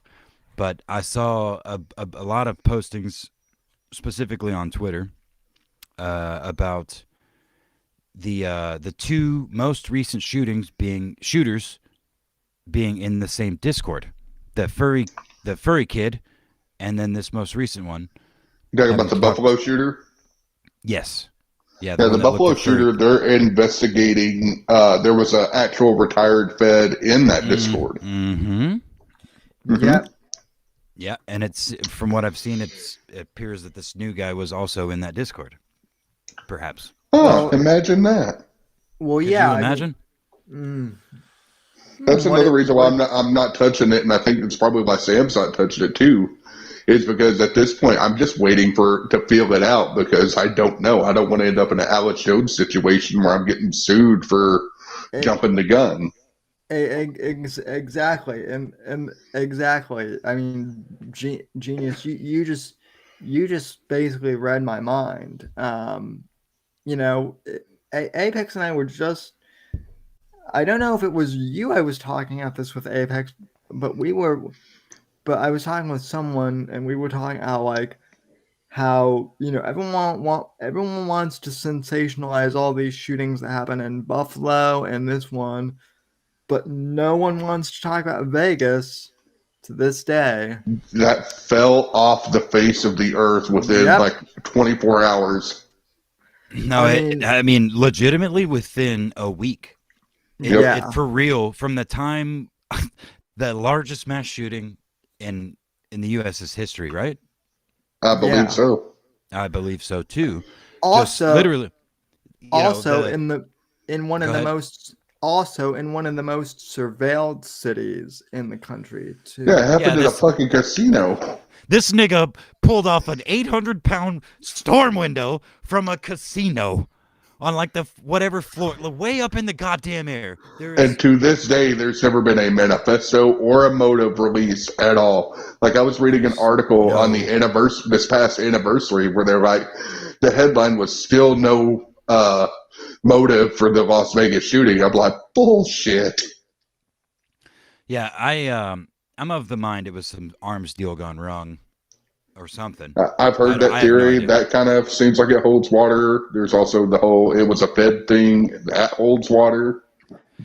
Well, again, for sure. I can see if the Feds are involved with it and there's still no motive released out of it, I have to say that those Feds are fucking useless because it's like the Ricky Gervais joke. Come on, make something up. Yeah, exactly. Excuse me. Well, I mean, our Apex, our good friend Johnny Arcade, who was in chat, by the way. Hi, Johnny. He was earlier. I know. Before it was covering the whole thing with Owen. He was covering Vegas. He was doing independent investigative journalism. Trying to figure out what. Mr. Arcade is a very astute young man. For sure. yeah, he is. Although, if he were to, don't counter that. He's a Zoomer. He's a very young man, very wise for his age. All right. When he go through puberty, he's certainly not a gray-bearded old fucker, curmudgeon, but he was also very smart and very good at digging. Indeed, he is a young whippersnapper. So. That's right, little fucking whippersnapper. Holy shit! I'm sorry if you guys already talked about this, but I actually had a legitimate question for Sammy, and I do have the same. Since you're here, Mr. Anus, I'm sorry to keep calling you that, but it's just natural. Uh, the whole Portugal thing, you guys laughed at it just as much as I did, I'm sure. Oh yeah, still laughing But about it. yeah, I have to. Do you guys not take any umbrage with the fact that Cog brought that much bigger dude with him to essentially fight Ethan Ralph for him? Uh, Not entirely, and it's because I don't think that Cog was actually legitimately intending to like jump Ralph. I think he brought backup with him because he was just going to A-log him a little bit, and he knew Ralph's attitude. But I have also seen the clip on stream where he basically says that's the whole reason he's on there is just he's got a Right. mate that will jump Ethan Ralph for him. Right. So I don't necessarily take umbrage with it because I don't know Cog's mind. I can't read his mind to know whether he was just shitposting or not. But especially with the way, like, if that was what was going to happen, then the best thing Ralph could have done is let it happen, and then he'd probably have pulled a win out of this. Well, hold on. Before you answer, Sammy, because I will forget this. Literally right before Ralph walks around the corner and certainly violates Cog's space, and engages in the fight. I mean, he certainly does that. Cog says, he's reading chat, he says, press him. No, mate, we're still too public. Which, to me, certainly implies that they're trying to, find a place less public to press him. And he's got this big fucking gorilla, short gorilla, mind you, with him. Yeah. And I mean, again, as an objective observer, it's all funny to me. But Yeah. when I'm asked these questions, or when I really think about it, I can't help but look at it as I don't even want to say it out loud, but I almost felt bad for Ralph at a certain point in time. Because even if I believe 100% that Cog and Dan went there specifically to jump him in the alley, there's no way I would feel bad for Ralph. Yeah, right. I mean, that's fair too. And I said I almost did. Yeah. To be fair, but again, You almost did, like at, Amber Heard almost cried. Yeah. Or she almost, whatever. Well, and that was actually going to be my question because I did not catch the the whole Cog stream live when that happened, and from what I've been able to see, I mean, I've only been able to find clips of it, and I'm subscribed to his channel, which is weird. So, did he? Well, he deleted it right away.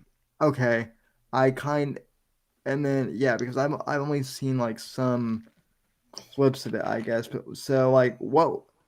So like I guess my question is everyone else's question, which is why did Cog go there? Was it to fuck with Ralph or?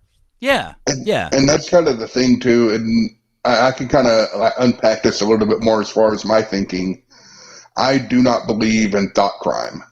So yeah, Cog said that he was the one there specifically to jump Ralph with Dan and everything, and yeah, maybe he said that we need to we're going to wait till we're less public to press him.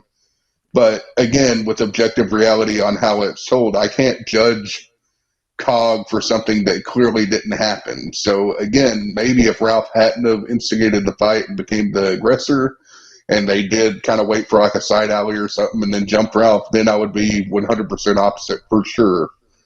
But I feel like even with what Cog said on both of those separate streams, I feel like that would probably be trying to hold Cog accountable for a thought crime as opposed to an actual crime.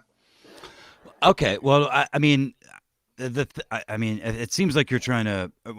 I mean, I don't mean to put words in your mouth, but I'm not trying to like pin you in one place or the other because I certainly don't. I have I'm on the fence about it. All of the things that happened are funny and in some cases justified. But yes, I can also, but my mind Ralph being 5'1" and a fat fucking loser would not require backup, except for potentially a cameraman. If you were gonna go and fuck with him, you could stand there. You could fucking talk shit right to his face and have a cameraman stand off and get good footage of it. Instead, Yeah. he brought a big man. He brought a bigger man than him, and probably somebody that fights people in regularly. I mean, that's speculation, of course, but that's also pretty fucking gay to me. Now, the result does not make anything that happened less funny, and I don't enjoy it any less. But breaking it down from my perspective, it's kind of a bitch move on Cog's part, kind of. Okay, well, from my perspective, and I will admit that this is partially coming from the perspective of a cripple, is if I was going to like confront Ethan Ralph or something, even as a journalist or something, I would bring a friend of mine, and I do have friends like this who are big, who are basically, they're gorillas for all intents and purposes. Sure. Basically, just to make sure that Rage Pig doesn't try and, fucking attack me, because he does seem, as we've seen, he does seem like the short-tempered type. So, he also seems like the type to yell for the fucking police as soon as he get hits in the face. Oh yeah. So Absolutely. I mean, there's I a guess lot my of thing is, like, we can, like, I agree with you. It definitely seems like that was Cog's plan and intention, but I guess my biggest impasse on that is that clearly shit did not go according to plan, and it became like he almost had to adapt to the situation he was handed. So Sure. I don't know. I'm kind of like you. I'm on the fence. Yeah, well, right, and that's kind of why I bring it up, because I see too much. It sort of bothers me a little bit, to be honest with you. The groupthink that's sort of happening in the A-log, quote unquote, community, where it's a lot of it's funny, but most of it's funny. But I don't see it doesn't seem like it used to be. Where everyone was free to be made fun of for all of their flaws, and it's becoming factioned in certain ways, and maybe that's my perception, and maybe I should log the fuck off the internet for a little bit. No, but no, you and I kind of have the same perspective, Apex, and I mean, this is kind of the point that I was bringing up, a few weeks ago, is it seemed like, even from like a few years ago, people could kind of like have their beefs online and, disagree with, shit, but it wasn't like, well, I'm gonna fucking ruin your life because you don't like who I, Yeah, like. the tribalism has always been kind of stupid as far as I'm concerned. Yeah, the tribalism, and then the life ruination shit too. Like, I like Vickers. I'm not going to go out and ruin somebody's life just because they are the opposite. They are the enemy. Right. And kind of running back to your other point, in purely internet terms, from this, like the general rules of this corner of the internet, I do agree that bringing the big monster that is Dan is bitch made in purely internet terms. Well, I would like to. but- I'm sorry. But Go ahead, then, Sammy. Go ahead. Vickers kind of brings up this point, which I agree with, which is I want to respond to, by the way. which he says, I bring a gun in case of trouble. Cog brings a Dan. No difference unless the intent is looking for an excuse to use a gun or a Dan. Well, right. Okay, so I would argue, which is a good point, but I would argue if Mr. Vickers had ever had to use that gun that he thought to bring in case of trouble, quote unquote, to whatever place he was going for whatever reason, and he used it and either hurt or killed somebody, he would also have to answer to that. Now, would he not? There would be legal, Sure. there would be questions. People would have questions. Now, there's not a court of law for the internet. There's just us fucking retards talking shit. Now, I am just asking that question. Was the bringing of Dan to this confrontation justified? Was Cog in any real danger without Dan? If we want to talk about it like a firearms charge. I mean, I guess that's the $1 million question, Apex, and that's why I was saying, me as a cripple, I would definitely bring in Dan, because look, I'm under Cog is not crippled. Right. There is a galaxy of difference between the two comparisons. Now, I could understand you. I could understand women going to confront Ethan Ralph with a bodyguard or someone, to fill whatever. Yeah. I mean, I could see someone who's at the top of their sector bringing multiple camera people when they go to Portugal, who could effectively be backup if you got supposedly jumped in the streets of Portugal again. But I just think that, for me, objectively, it's fucking bullshit. I think Cog is cashing in. He's doing what the likes of Mr. Genius here won't do in his particular sector, extrapolated to the world of the IBS thing that Cog has been in a long time. So I'm not taking away from what he did or the effect that it had. I just am having the deeper conversation about the social implications. I mean, I don't necessarily think that either one of them were in the right, for sure. Right. And that's not even just based on the flying to Lisbon to fuck up Ethan Ralph. That's just, I don't think Cog should have went to interact with Ralph at all, because I mean, sure, it's all fun and games to point and laugh and stream and dunk on Ralph's tweets and all that shit. But when you bring this shit into the real world, you have to kind of play it by the real world thing. So do I think either one of them were in the right or wrong? Hell no. And that's my overall point. Mr. Anus is which it does sound good. Please, fellas, leave the Mr. out of it. Just call me Anus. All right, asshole. Thank you. You asked for it. No, but in all seriousness, though, I think that's my point. That's my point. Is it's one thing to point and laugh at me. It's one thing to point and laugh at Ralph or whatever. It's another thing to actually show up to someone's. Oh, actually, and I was thinking about it in my head, and I've basically just destroyed my own argument too. in this specific instance, what I just said is null and void, because Ralph has literally said that bifurcation is on the table, everything is okay.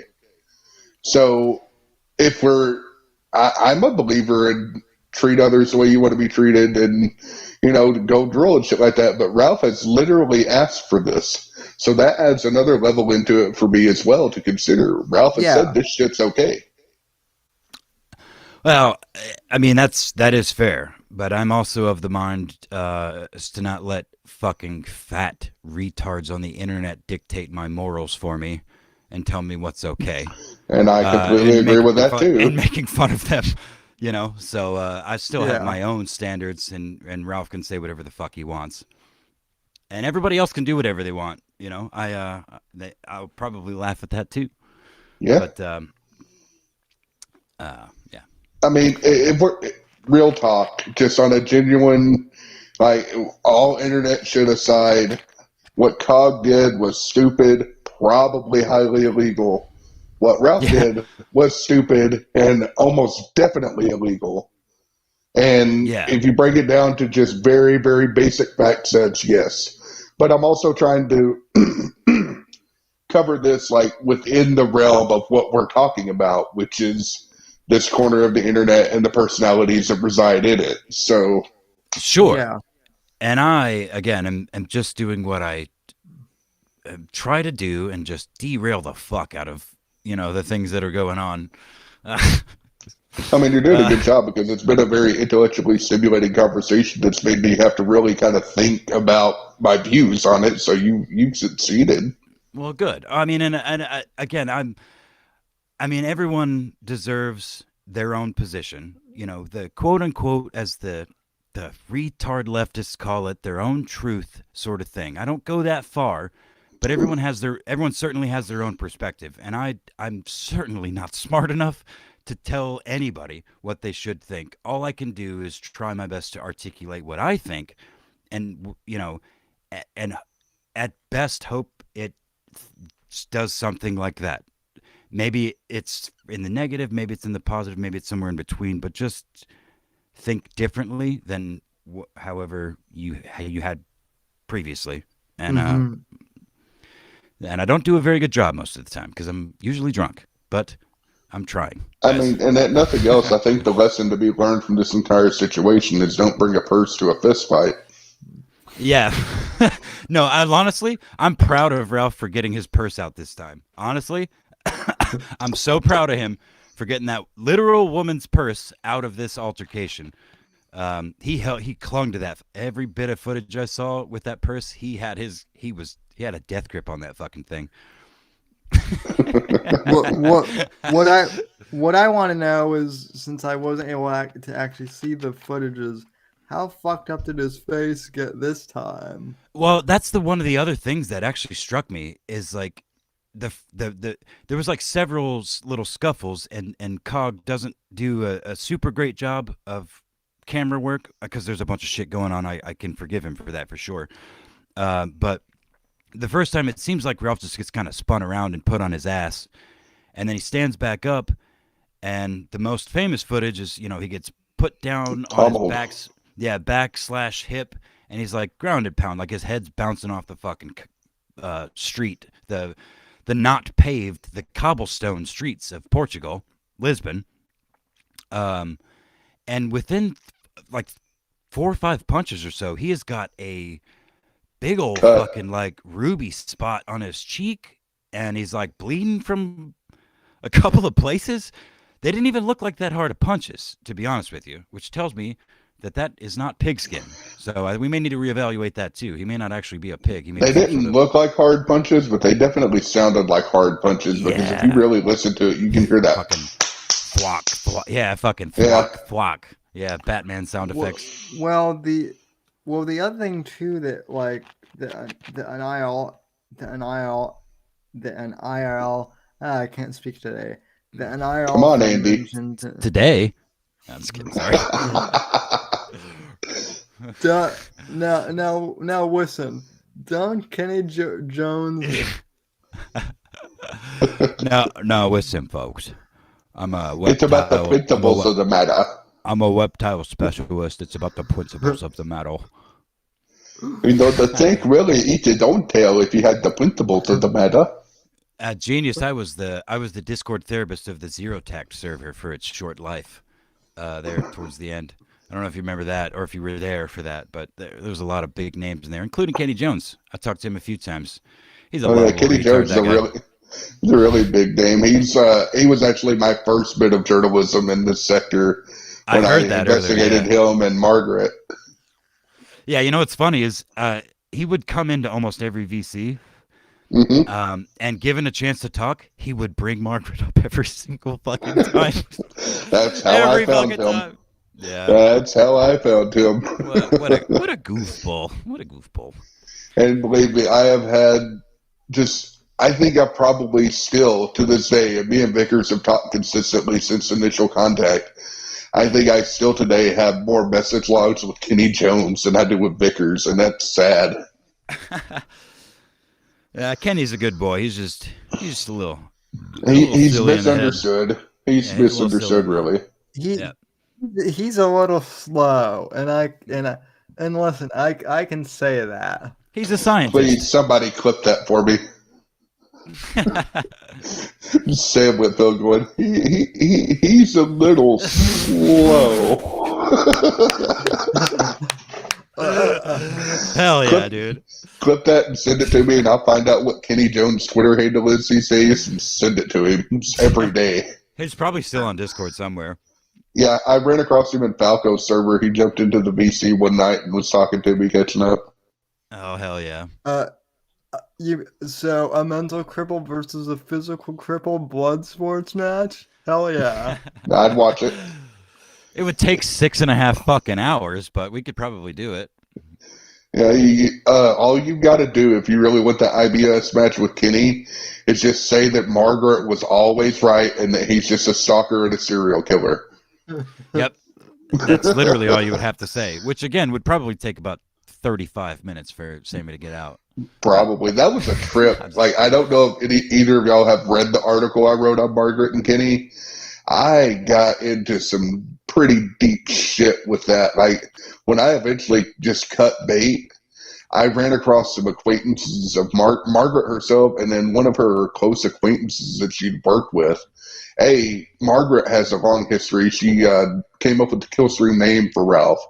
She was part of the Gamergate Slack conversations with Ralph and was doing like their weird gay op shit back then with them. But she had an acquaintance that had a company. And this is and she also worked with Milo Yiannopoulos on the Privilege Grant. And as I dug deeper and deeper into that, I discovered that she had someone that she worked with that was either owned, founded, or worked for a company that really seemed to be like a black PR firm that they would go out and do SEO manipulation and shit like that to do black PR against public figures and shit. Oh, so wait, so you're telling me that the Margaret that worked with Milo on the Privilege Grant is the same Margaret that... Yes. Ooh, Lord. Oh, okay. And also when the Privilege Grant was being smeared in the media as being a fraud, the only source that any of the articles that ever talked about that had was Margaret McLennan. She was the treasurer of it. She was second in line to Milo in the hierarchy. Nobody ever questioned her. As far as I know, there's never been a single other source as to saying that the Privilege Grant was fraudulent. And Margaret walked away scotch-free and was never really pressed on if she was the treasurer, how did she not know or was not involved in the treasury being fraudulent? And I checked up on that like a year or two after it had happened, and they were finally there was like delays and stuff, but the people that seemed to get the scholarship all got the scholarship paid out just fine. So it doesn't seem it was even fraudulent to begin with. No, and also if you kind of want to add this to your lore too, I do know that there were a few people from I don't want to say that Breitbart was like officially like sponsoring the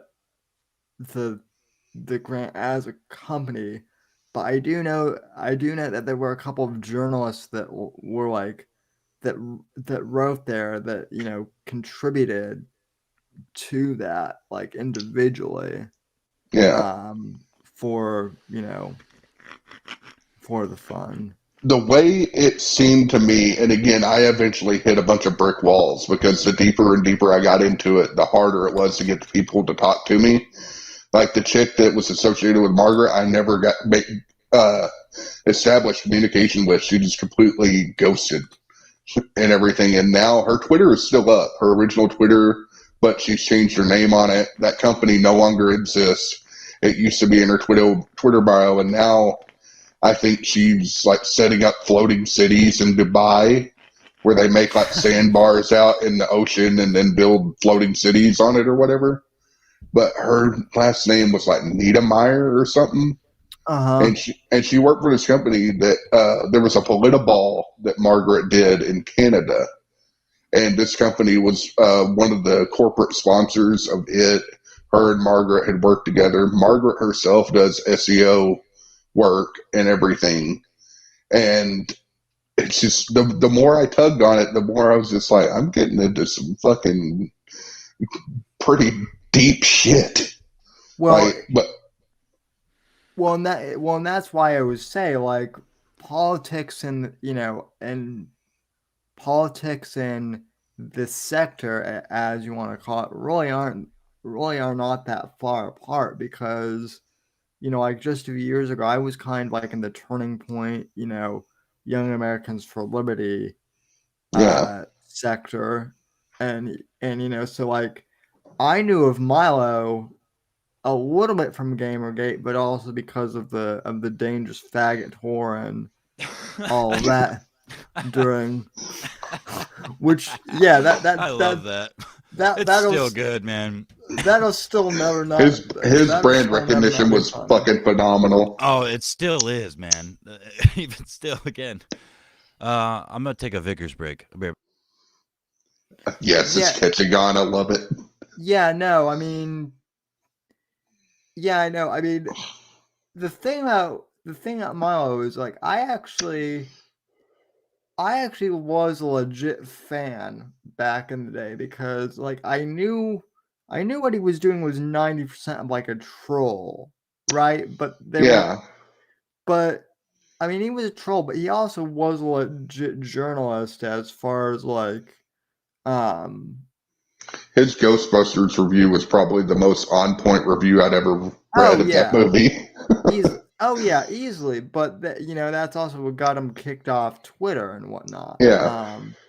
Well, I mean, one of the people who, really inspired me to get into this whole sphere, because I kind of consider myself somewhat of a journalist too, is the late Andrew Breitbart, and I have to wonder. I actually know someone, as does Apex. We both know someone who knew Andrew very well, and I have to wonder if Andrew Breitbart were still around today, like, what he would think of, like, the Ethan Ralphs of the world and whatnot, because this whole thing definitely seems to be, like, in his wheelhouse, so to speak. So, with go ahead. No. I was just gonna say, I think it's really funny that the likes of Nick Fuentes and, to a lesser extent, Ethan Ralph are getting pseudo mainstream attention. With the cum hunters shit and the, sex with women is gay with Fuentes. It's that is pretty entertaining. But I'm sorry, I didn't mean to interrupt you, man. Well, it is part of the whole, and part of the whole thing with that is, like, so I've tried to explain this whole sector of the internet to, like, my normal friends, and I've basically explained it to them as, think of reality television, but instead of it being scripted, it's real-ish. Yeah, real, quote unquote. Right. Yeah, like wrestling in some cases. Some of it is actually real, but right. It used to be so people would coordinate this shit. Like, they'd talk behind the scenes, and it's more like reality TV, where the fakeness is what people were trying to do, but they use the realness to get as a means to an end, really. Right. But it's definitely not. It's definitely not. Although I feel like, I was gonna say it's not like the Kardashians, but I feel like Ralph has turned into such a drama queen that he could be one of the Kardashians at this point. So I don't know enough about the Kardashians to be able to comment on that. Nor do I, you fucking nerd, Sammy. Jeez. Just shitty cultural reference there, Sam. Can't even back it up. Come on. I think the only thing I know about the Kardashians is that there was this meme video that went around one time where somebody put a picture of one of the Kardashians on their Keurig, and it looked like she was shitting into the coffee cup, and that's the beginning, middle, and end of my knowledge of the Kardashians. Nice. I think one of them's name is Kim. Yeah. I think one of them ran over somebody and then changed genders to get away from it. Yeah, there's a couple snippets I've got for some reason. Oh, that was that was Bruce Jenner. He I know. Thanks, South Park. Culturally relevant. Dude, South Park still fucking rules, man. This most recent season, I think I mentioned this when Vickers came on your show, Sammy. But this most recent season, that they bring up, I don't know if it's the first episode or the second episode, but they bring up Token, who's been in this show forever. Token, he's the black kid, right? He's the token black character. But it turns out that his name is Tolkien, like J.R.R. Tolkien, because Token's dad is a big fan. He's like a big black nerd, right? So Stan, the whole episode, yeah, exactly. The whole episode is Stan having like a panic attack because everyone knew that Token's name was Tolkien. It's just pronounced Token. So he's like dealing with his like whatever, like racism, internalized racism. Yeah, internalized racism. Yeah, I thought it was so funny. I mean, for some reason, this season only has like 5 episodes, but yeah, most of them are good. I haven't watched South Park since PC Principal came into it, and he's like, "Yeah, crush your pussy, bro." Bro, see now, look, I've heard a lot of people say that, and I skipped out on watching that stuff. That era of South Park, watching it live, I didn't really watch anything for a long time, other than the internet. And I went back and I like restarted it, whatever, like season 15 or 12, whatever it was, that I had seen and watched them all. And PC Principal, in retrospect, is fucking hilarious. That whole woke angle that they took, and Garrison is Trump. Yeah. It's so fucking good, man. It's so good. It's very like funny. I didn't stop watching South Park because I found it unfunny. I just moved on to other shit. But I remember that, and then my favorite episode of all of that was where Randy turned out to be Lord. He's like, "I am God. Lord." Yeah.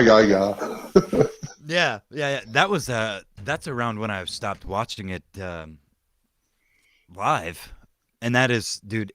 Look, it does become a different kind of funny, I suppose, but I still love it. Yeah. I have a Christmas tradition of watching the Woodland Critters Christmas. Blood orgy. Hail Satan! What's funny too is that like the whole thing with Garrison being Trump is part of that was during the whole election season when that happened. So no, and that's why. Right. So no one knew actually what the fuck was going to happen. Well, no, and I think part of the reason, at least the people that I've met, or that I know IRL, that quit watching it, they quit watching it because that shit was so divisive. The whole Trump-Hillary thing, and then even Trump's presidency, as you and almost certainly everybody listening knows, the division it created amongst people. For stupid fucking reasons, but yeah, like South Park was doing what they always did, and they were kind of at the razor's edge of making fun of a lot of this shit. And again, the way they portray Garrison as Trump is hilariously accurate in like the South Park universe. Garrison is fucking perfect, and the whole weed angle, Randy moving the family to a weed farm it becomes Tegrity Farms. That's what it is. And where they converted Kenny's rundown segment of the town to like a fucking all foods and hipster. Yeah.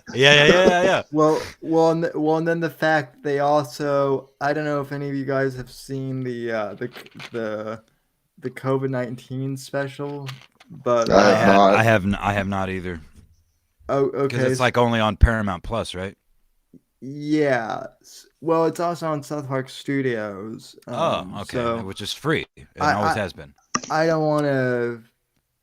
So I don't want to Yeah, don't spoil spoil. it. Yeah, don't spoil it. But Um, it's good. You recommending we watch it? Is what you're saying, yeah, right? yeah, it's because there are.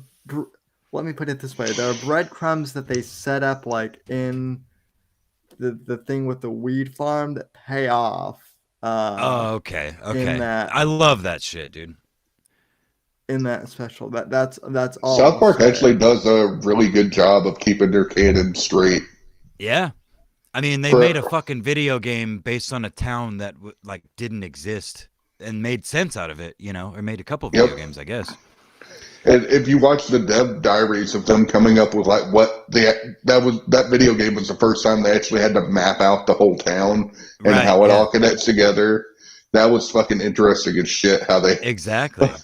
like Matt and And Trey are creative. like, where the fuck is this? Yeah. Like we use Exactly. this all the time, but where the fuck is it in the town? Right. Yeah. Having to lay it all out. Speaking of popular culture, we need to be wrapping this shit up pretty soon, I imagine. I know I do because I have to work in the morning. Yeah, But I recently, well, just quickly brushing by Fringe, an old show which I very much enjoyed. Except for the last season, it should have ended a season earlier. But even the last agreed. season's fine. It's good. It's really good. I enjoyed it. It's But kind of like a modern version of X Files, and it's really That's good. exactly what I thought as I was watching it throughout. But over the last several years, prior to this one, watched every season of Stranger Things with my ex. Like she really liked that show, and it was something we could sit down and do. I didn't really hate the show. There's a couple of seasons, especially in the middle there, that I forgettable. But I watched the first half of the newest season, and it's really good. If you guys, I don't know if you guys have watched it I know I've talked to a few people that have actively avoided it because of hype and shit. But if you can I watch it watched the objectively, first season, but I haven't watched anything past that. I feel like because they're on the fourth season now, and apparently there's two halves, so they've released the first half. The second half will come in a few weeks. But the Duffy brothers, I don't know their first names, but they're responsible for all the writing and a lot of the directing.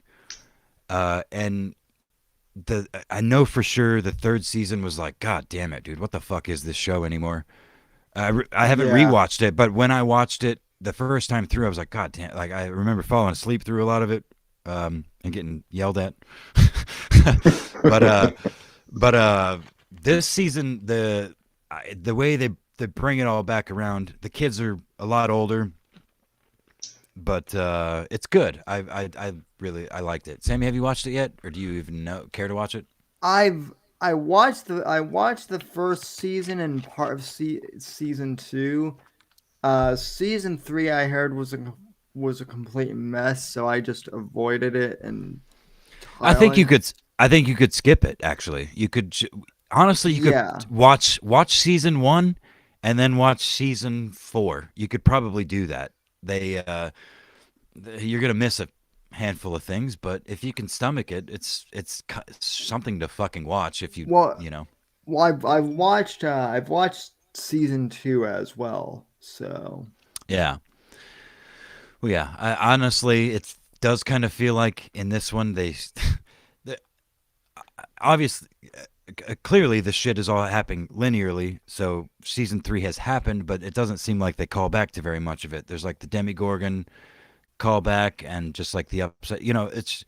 It's pretty loose. So yeah, it doesn't seem like you need every little detail of every season. I think you could go season one to season four and be just fine. Certainly skip season three though, if you yeah, Yeah, because isn't season 2 and 3 mostly dealing with like new characters? Yes. Yeah. Okay. Two yeah, brings in the new characters, and the only real important detail of season three is a cliffhanger with one of the characters that is kind of a major plot point in this new season. But again, you can kind of a reasonable mind can infer kind of what's happened, but there's a lot of nuance there. they certainly put in the effort in the writing. It's just it doesn't. Season 3 was just kind of all over I don't the know. place. Maybe in the grand scheme of things, once it's all said and done, it'll be one of those oh shit now it makes sense kind of thing. It's like a total package. You have to because it is it's a complete story. I think Maybe they can pull a J.K. Rowling where they're able to tie it all up in the final season, where everything that seemed insignificant kind of ties all together in a nice bow. that's actually what it seems like, which is why I think it's worth watching because in season 3 it seemed like they were jumping the shark kind of like this. None of this shit mattered. Like Russians were involved, and all the a lot actually the major plot points of the movie were dealing with Russians. But now, again, it's all coming back around. Did somebody raise their fist up in the air and say Wolverines? No. Well, maybe I don't remember, but yeah.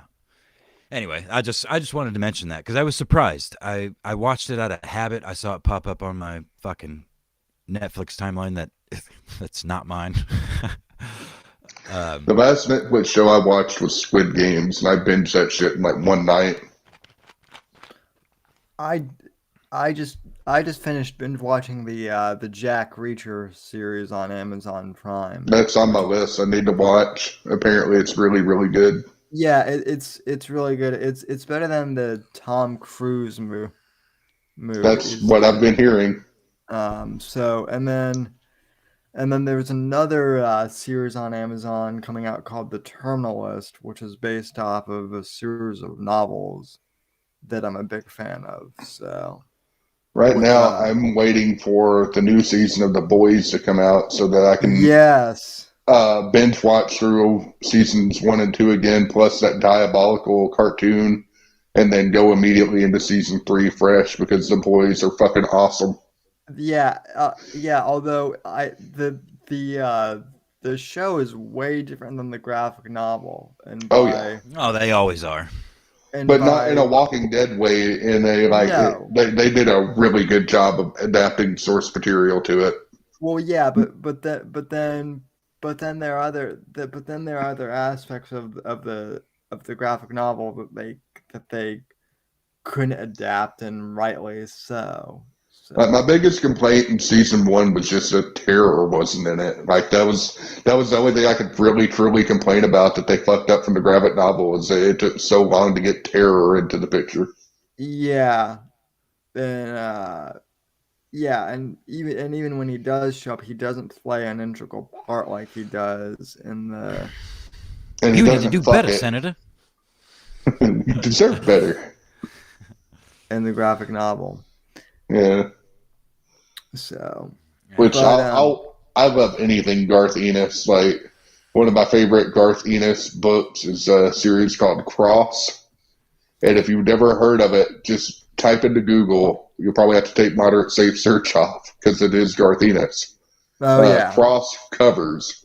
And just look at the cover art for these things. It's fucking phenomenal. I'm a huge fan of Garth Ennis's run on The Punisher. Yes.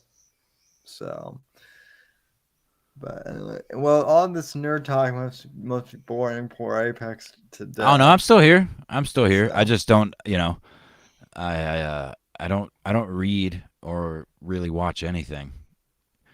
I just do drugs, consume the internet, and work. You're practically reading Garth Ennis then. Yeah, I do have to dip pretty quick, Sammy. I don't know if you're gonna keep going. You can't, which you're more than welcome to do.